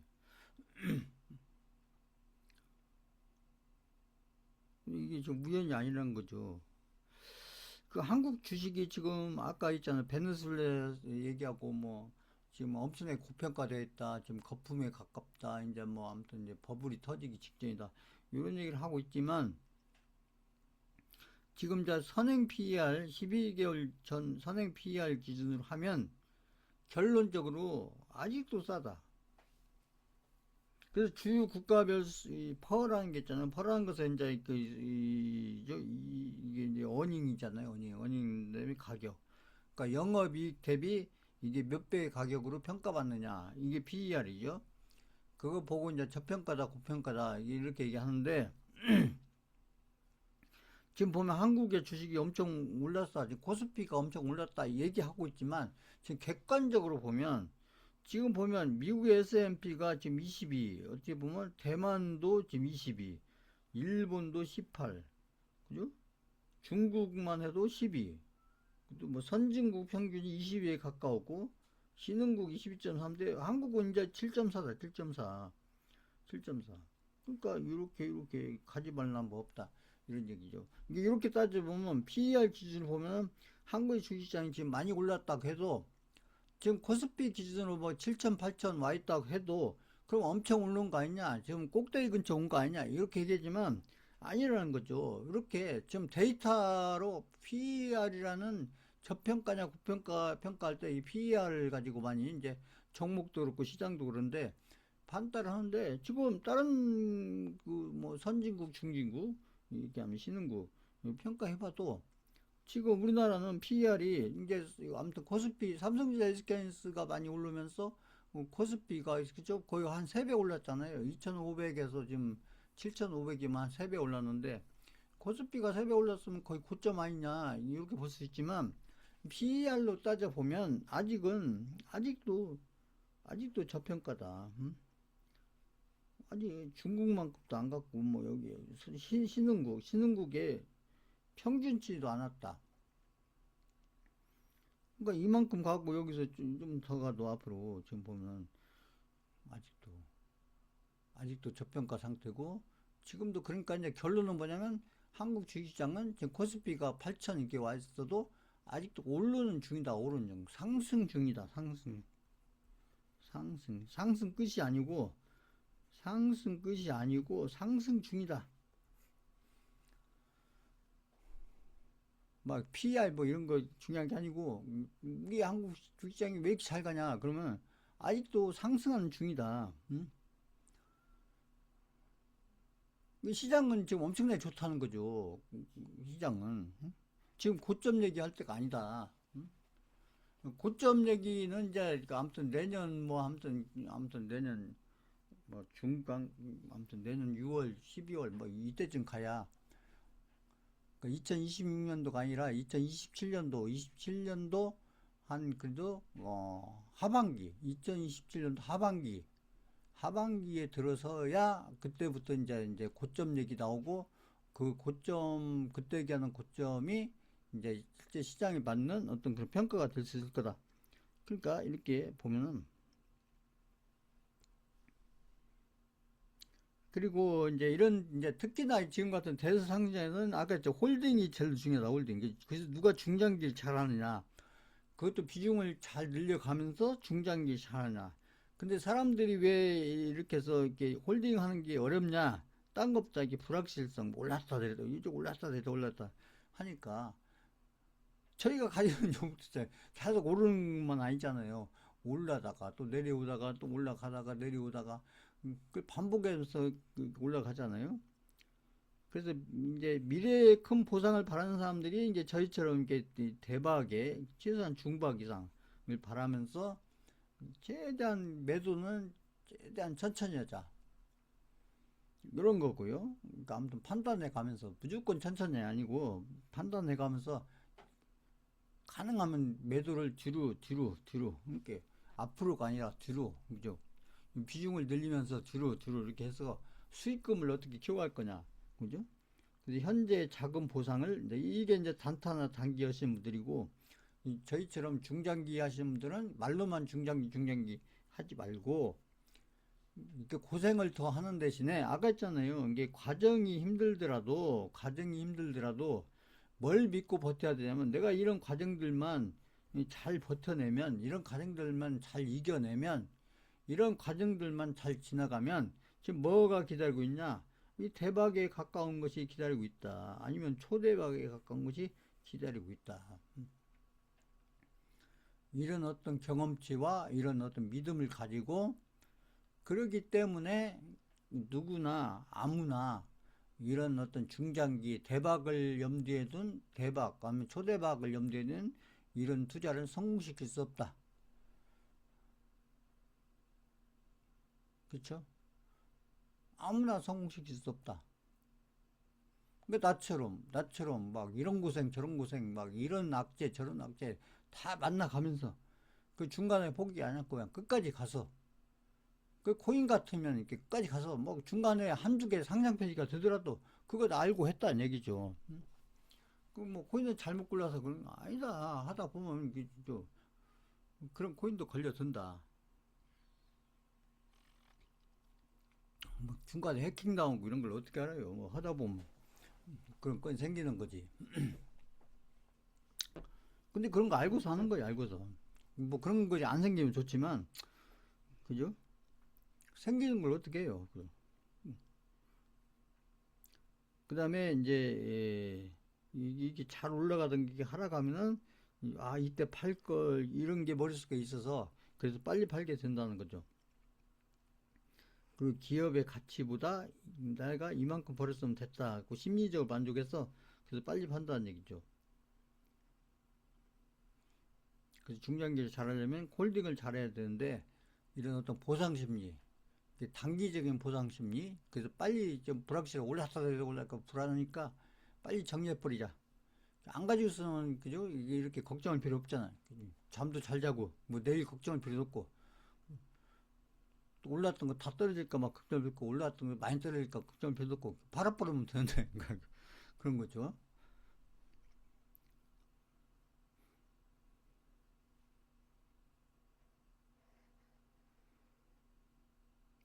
클레 건너뛰었네요. 아까 이제 그 클래리티 법안 이게 이제 앞으로 코인의 앞으로 일정과 관련해서 굉장히 중요한 미국의 법안이고 이게 지금 수년째 미국에서 지금 이게 진행 중인 부분인데 뭐 코인들은 뭐 이런 게 있고 이 법안 내용이 뭐냐면 이제 가상자산 이게 코인이죠.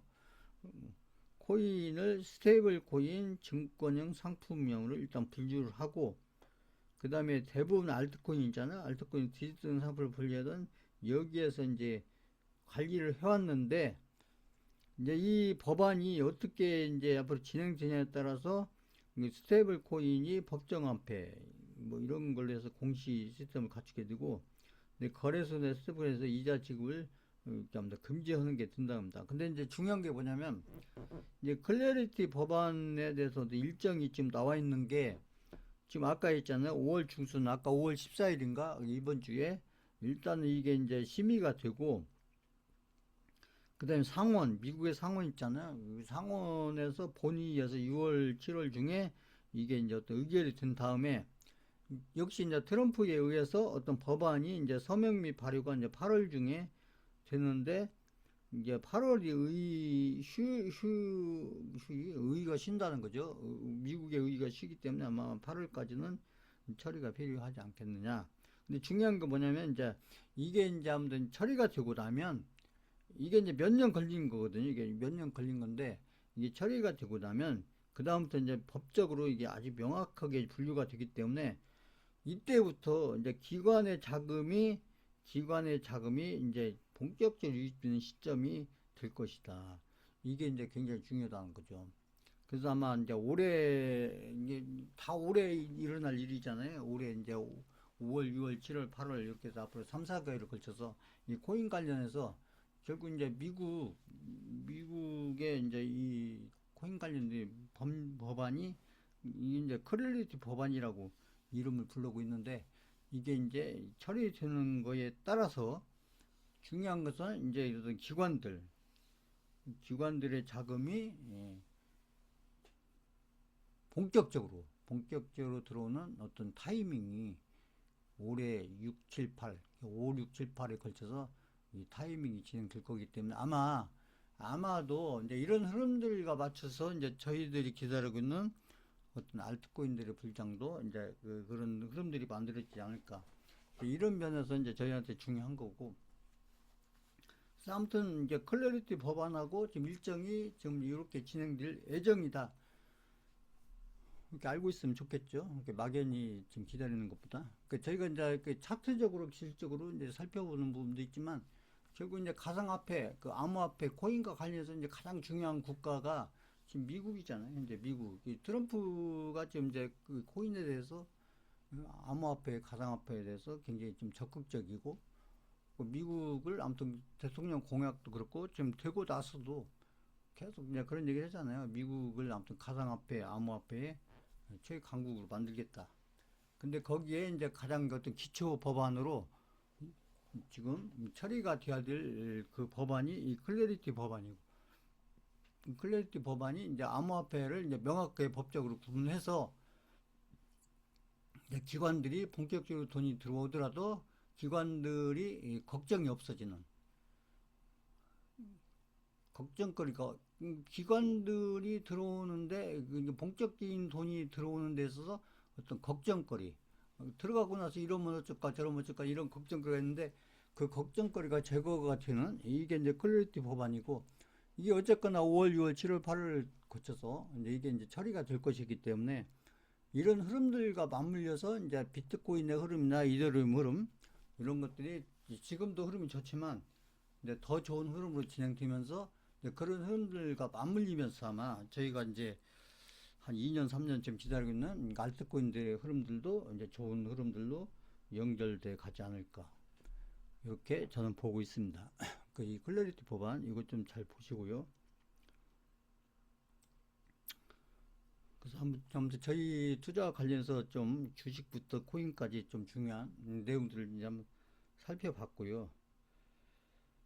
잠깐 이제 차트를 보면서 좀 정리를 해보겠습니다.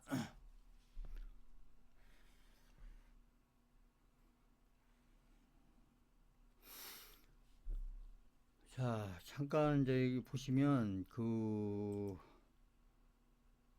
해외 증시는 뭐 얘기할 필요가 없습니다. 지금 제가 있잖아요. 지금 미국의 나스닥은 지금 뭐 그죠, 여기 그 전쟁 때문에 잠깐 때렸다가 좀 여기 넘어서 좀 뭐 잘 가고 있죠. 이렇게 좀 미국의 주시장 흐름은 굉장히 좋고, 지금 미국 주시장이 지금 흐름이 좋기 때문에, 그러니까 이것도 지금 한국 주시장에는 굉장히 긍정적인 거예요. 한국의 주시장은 미국 시장에 아무튼 그 영향을 받을 수밖에 없기 때문에 지금 미국 주시장이 이렇게 지금부터 신고가를 해서 나스닥이 지금 신고가 가고 있죠. 그러니까 미국 시장이 다 신고가예요. 그러니까 제가 했잖아요. 그 전쟁이 이제는 호재로 작용한다. 악재가 아니고. 그러니까 여기서는 이제 악재로 작용했는데 이 이후로는 이제 호재로 지금 작용하는 중. 전쟁은 아직 안 끝났지만 미국이란 전쟁이 전쟁인지 뭔지는 잘 모르겠지만 이게 아무튼 전쟁이라고 하니까 미국과 이란의 전쟁이 지금 악재가 아니고 호재로 작용을 해서 그래서 지금 미국의 주식시장이 이렇게 좀 잘 가고 있다. 이렇게 보시면 되고요. 그러니까 미국 주식시장 때문에 걱정할 일은 아니다 이거고요. 한국 주식시장도 말합니다. 한국 주식시장도 제가 했잖아요. 한국 주식시장은 이제 여기서부터 지금 이제 2차 본격 시장이 대상장이 시작됐고, 지금 보면 이제 또 지난주 이번 주에서 더 이제 흐름이 더 좋아지죠. 지금 보면 코스피입니다. 코스피. 이제 코스피 흐름이 이렇게 더 좋아지는 것은 딴 거 없어요. 지금 삼성전자 SK 하이닉스의 흐름이 좀 굉장히 좋잖아요. 근데 코스닥은 이제 이렇게 올랐다가 여기 이제 잠깐 횡보하고 있죠. 근데 코스닥이 어떻게 보면 그 코스피보다 지금 흐름이 더 좋아야 되는데 지금 이제 코스닥은 지금 이제 그 2차 전지나 로봇이나 그냥 반도체 이런 쪽의 흐름들은 좋죠. 좋은데 지금 이제 코스닥에서 지금 중요한 그 제약바이오, 그 제약바이오들이 아직은 이제 좋은 흐름을 지금 만들어주고 있지 못하기 때문에, 그러기 때문에 그 원인은 제가 수차례 얘기했잖아요. 지금 이제 그 삼천당 그 제약의 그 악재 영향을 벗어나는데 시간이 좀 걸린다. 그래서 지금은 그 악재 영향에서 그 제약바이오주들이 지금 악재 영향에서 좀 벗어나는 중이다.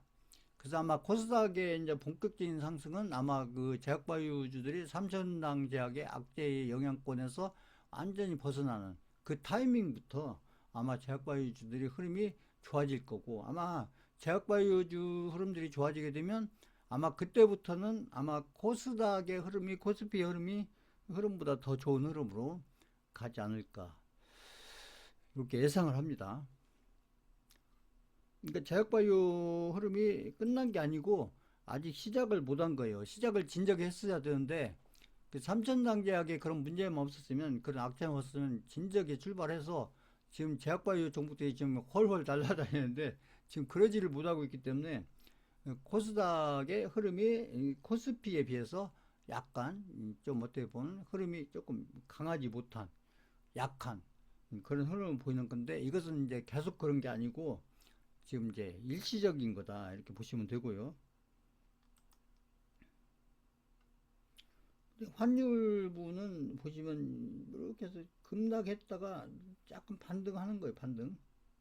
근데 중요한 것은 여기서부터 지금 내려간 중이다. 환율은 내려간 중이다, 내려간 중.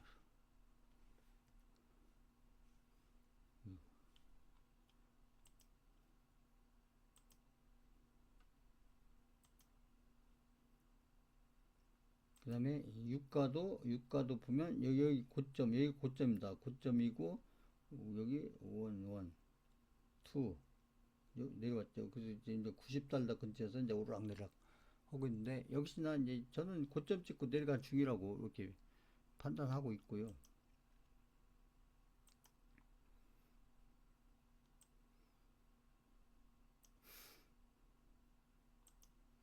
그 다음에 종목들을 보시면 지금 그 삼성전자의 흐름이 지금 뭐 노조 어찌고 저찌고 얘기해도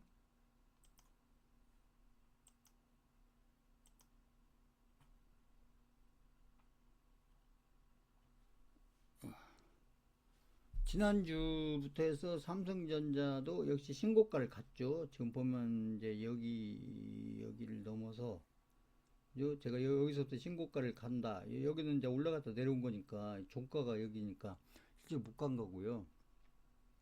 종가를 기준으로 하니까 실질적으로 지난주 중부터 삼성전자가 신고가를 가기 시작하다가 지금 지난주 오늘이 여기니까 오늘 그 다음에 여기가 금요일 목요일부터 슈팅이 나오기 시작했죠. 거래량은 주는데 슈팅이 나오고 삼성전자가 그 노조 어쩌고 저쩌고 뭐 악재처럼 얘기는 하지만 어떻게 보면 지금 흐름이 거의 지금 30만원 거의 다 왔죠. 보시면 시가총액도 지금 엄청나게 늘었고 보시면 그런데 지금 보면 SK하이닉스는 더 좋다는 거죠. SK하이닉스는 보시면 진적이 신고가를 갔고요. 신고가를 갔고 잠시 조정받다가 지금 슈팅 나오고 슈팅. 여기는 더군다나 거래량까지 실리면서 이게 진짜 상승이에요. SK하이닉스는 지금 진짜 상승입니다. 진짜 상승. 이게 거래량 늘면서 상승하고 있잖아요. 아까 삼성전자 거래량 줄면서 상승하고 달라요. 거래량을 줄면서 상승한 것은 약간 가짜일 가능성이 높고 이 거래량이 늘면서 이렇게 하는 것은 이것은 진짜 그 세력들의 관리에 의해서 가는 거고 삼성전자는 지금 그잖아요. 그 기관들 외국인들은 파는데 지금 개인들이 사서 그 기관 플러스 개인들이 사서 올리는 거고 SK하이닉스는 좀 다르다. 이제 거래량이 늘면서 지금 상승을 때문에 제가 봤을 때는 지금 흐름은 이제 두 개 종목을 비교하면 저는 SK하이닉스가 흐름이 더 좋다 이렇게 판단을 하고요. 차트적으로 보면 제가 봤을 때는 그러니까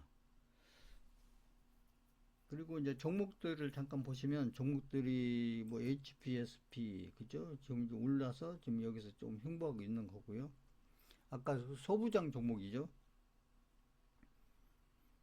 그다음에 2차 전지들은 이렇게 올랐었기 때문에 이제 끝난 게 아니고 조정 받는 겁니다. 이렇게 조정.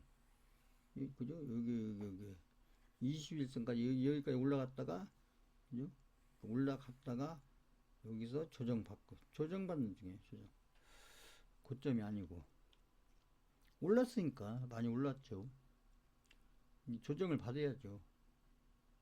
그냥 가지 않잖아요. 이렇게 올라가면 조정받고 또 올라가면 조정받고 여기는 좀 조정이 길었죠.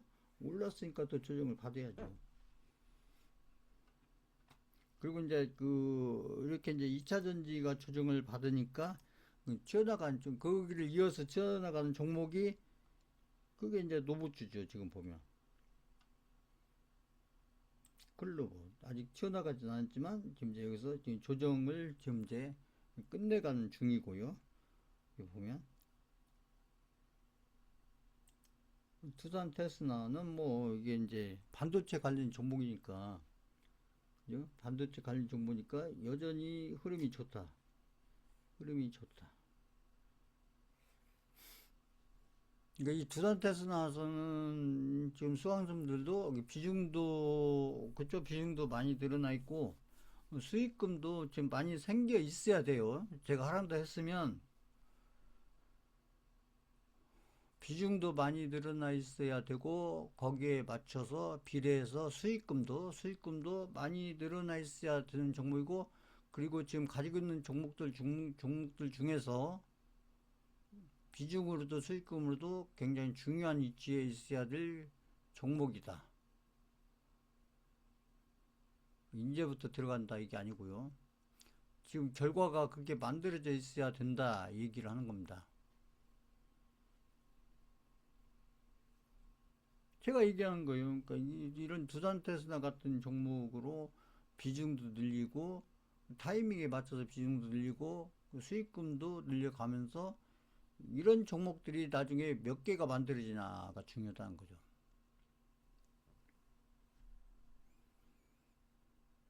비중을 늘렸어도 한번 수익률, 저희가 수익률 보고 이 종목 관리하는 건 아니지만 지금 두산 테스나 가지고 계신 분들은 한번 수익률 한번 적어보세요.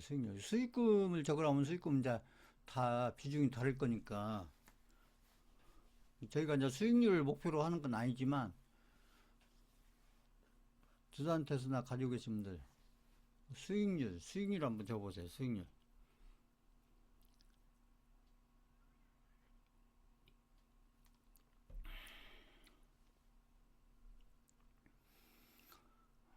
나중에 분쟁이 끝났을 때 이런 두산 테스나 같은 종목 몇 개만 성공하면 되는 거예요. 몇 개만.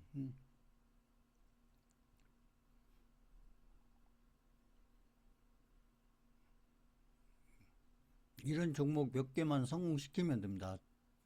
두산 테스나 같은 종목 몇 개만 그 비중도 늘리고, 그러니까 비중을 이렇게 불타기를 했는데도 수익률이 이렇게 100% 가까이 100%가 넘는 분도 있고 뭐 안 뜨는 분도 있고 100%. 근데 수익률이 중요해서 제가 쓰라는 게 아니고, 제가 이제 적어 보시라는 것은 중간중간에 높은 가격에 샀음에도 불구하고 중간중간에 높은 가격에 비중을 늘렸음에도 불구하고 이게 중간중간에 비싼 가격에 추가 매수를 했음에도 불구하고 수익률이 이렇게 100% 가까이 넘어가는 거, 이거 아무것도 아닌 것 같지만 이게 굉장히 대단한 겁니다.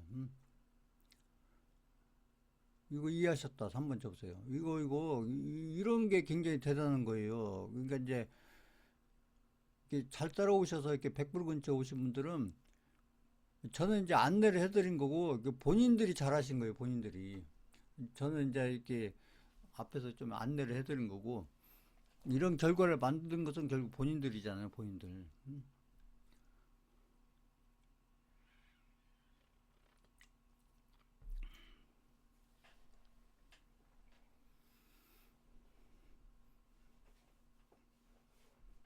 부산 대선아 이게 아직 고점 아니에요. 그렇다고 아무 데서나 또 주감에서 오시면 안 됩니다. 아까 얘기했죠. 주감에서는 반드시 제가 문자 드렸을 때만 하셔야 돼요. 드렸을 때만. 이유는 그때 하시는 게 아마 리스크가 적을 거다. 리스크가 적을 거다.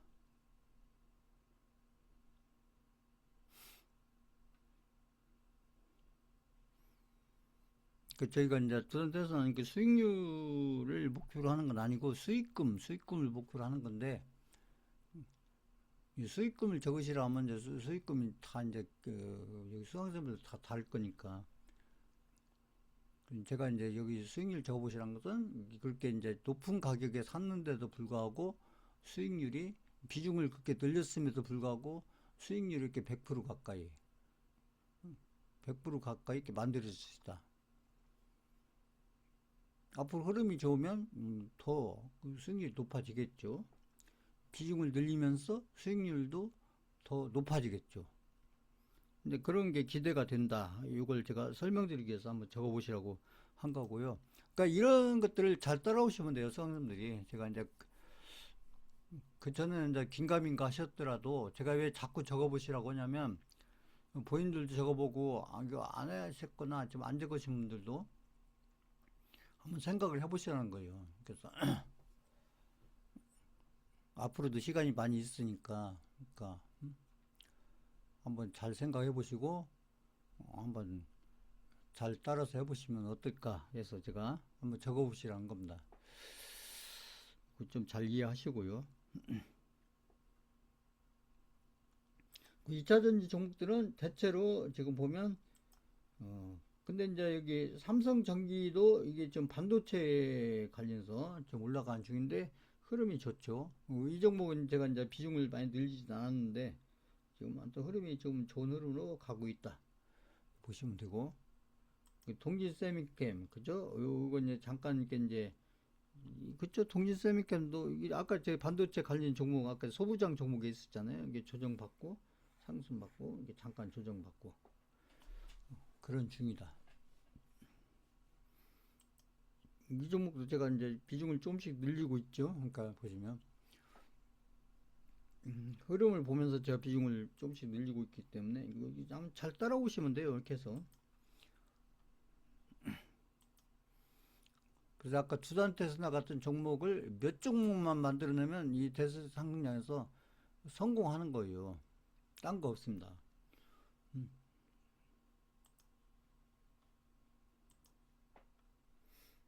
그 다음에 이제 노후주들이 또 반짝반짝하죠. 아까 이제 2차 전지들이 이제 조정기에 들어가니까 이렇게 있죠. 제가 이때부터 얘기했잖아요. 노브티즈가 이제 고개를 들기 시작합니다.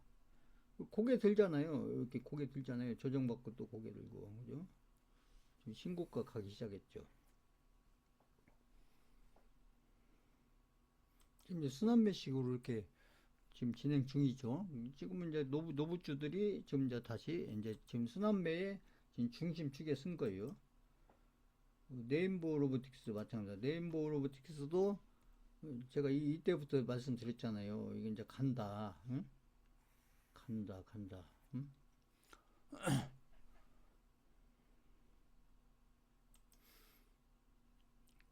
그래서 이제 네임보 로보틱스는 아까 그 삼성하고 관련된 종목이고 네임보 로보틱스가 시가총액으로는 지금 1위인 종목이고 이제 이 네임보 로보틱스는 그 1, 2년 전에 대장주였었고 지금 현재 대장주는 네임보 로보틱스가 아니고 아까 얘기한 그 노브티즈 제가 이 얘기를 수없이 얘기했잖아요. 노브티즈가 대장주다.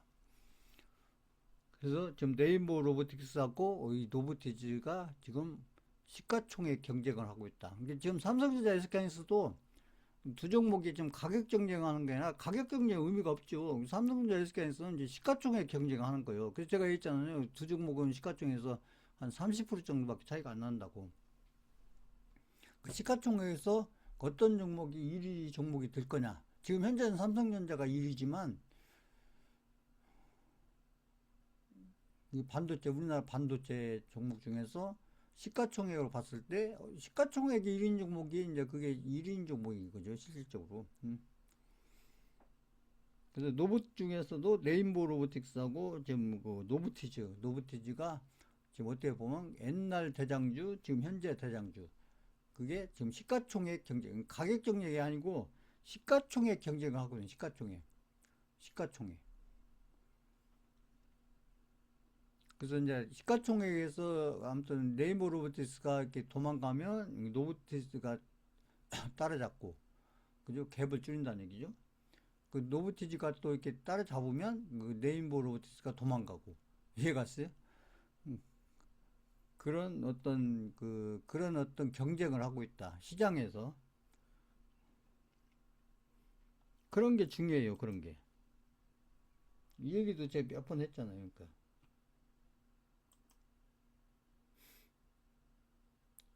이렇게 보시고요. 그래서 지금 뭐 주시장도 그렇고 종목도 그렇고 지금 안 좋을 게 없습니다. 좀 시장 지금 엄청나게 좋죠. 그 다음에 종목들 지금 그 AI 관련해서 제가 네 개 영역을 계속 말씀드리고 있잖아요.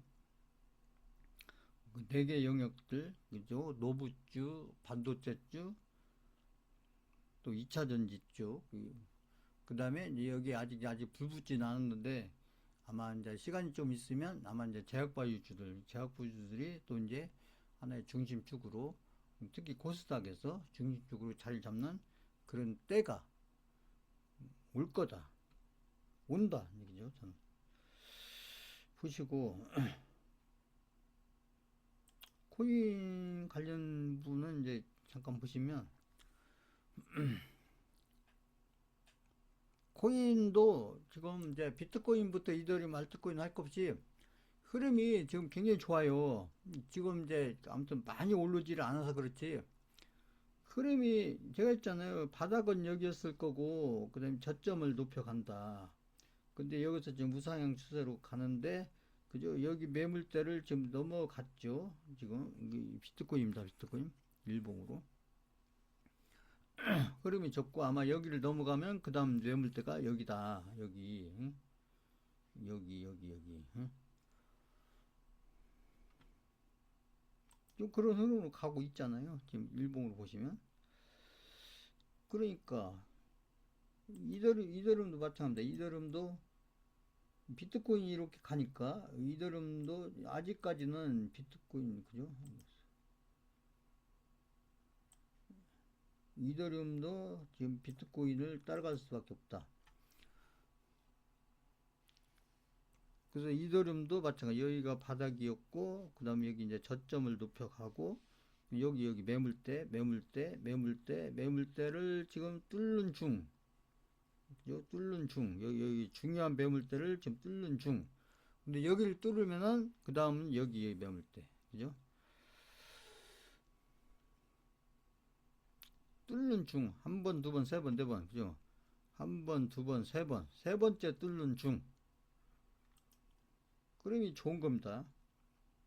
그 다음에 지금 보면 알트코인의 아무튼 그 토탈 사이트를 보시면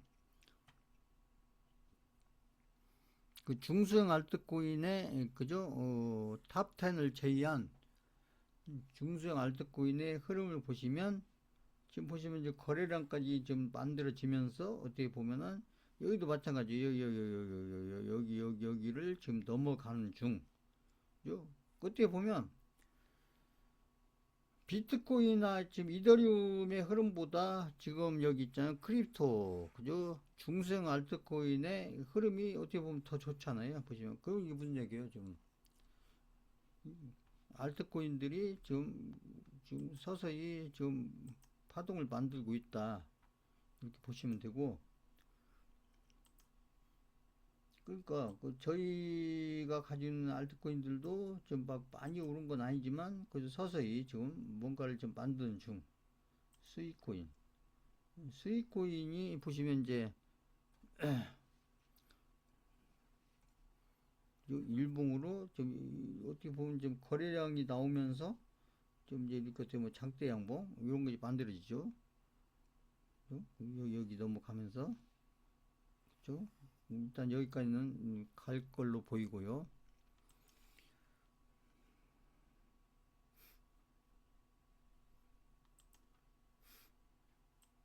아직은 이제 불장은 아니지만 지금 알트코인들이 지금 서서히 좀 어떻게 보면 서서히 지금 이제 바닥권에서 서서히 올라가는 그림을 그리고 있죠. 앱토스 마찬가지고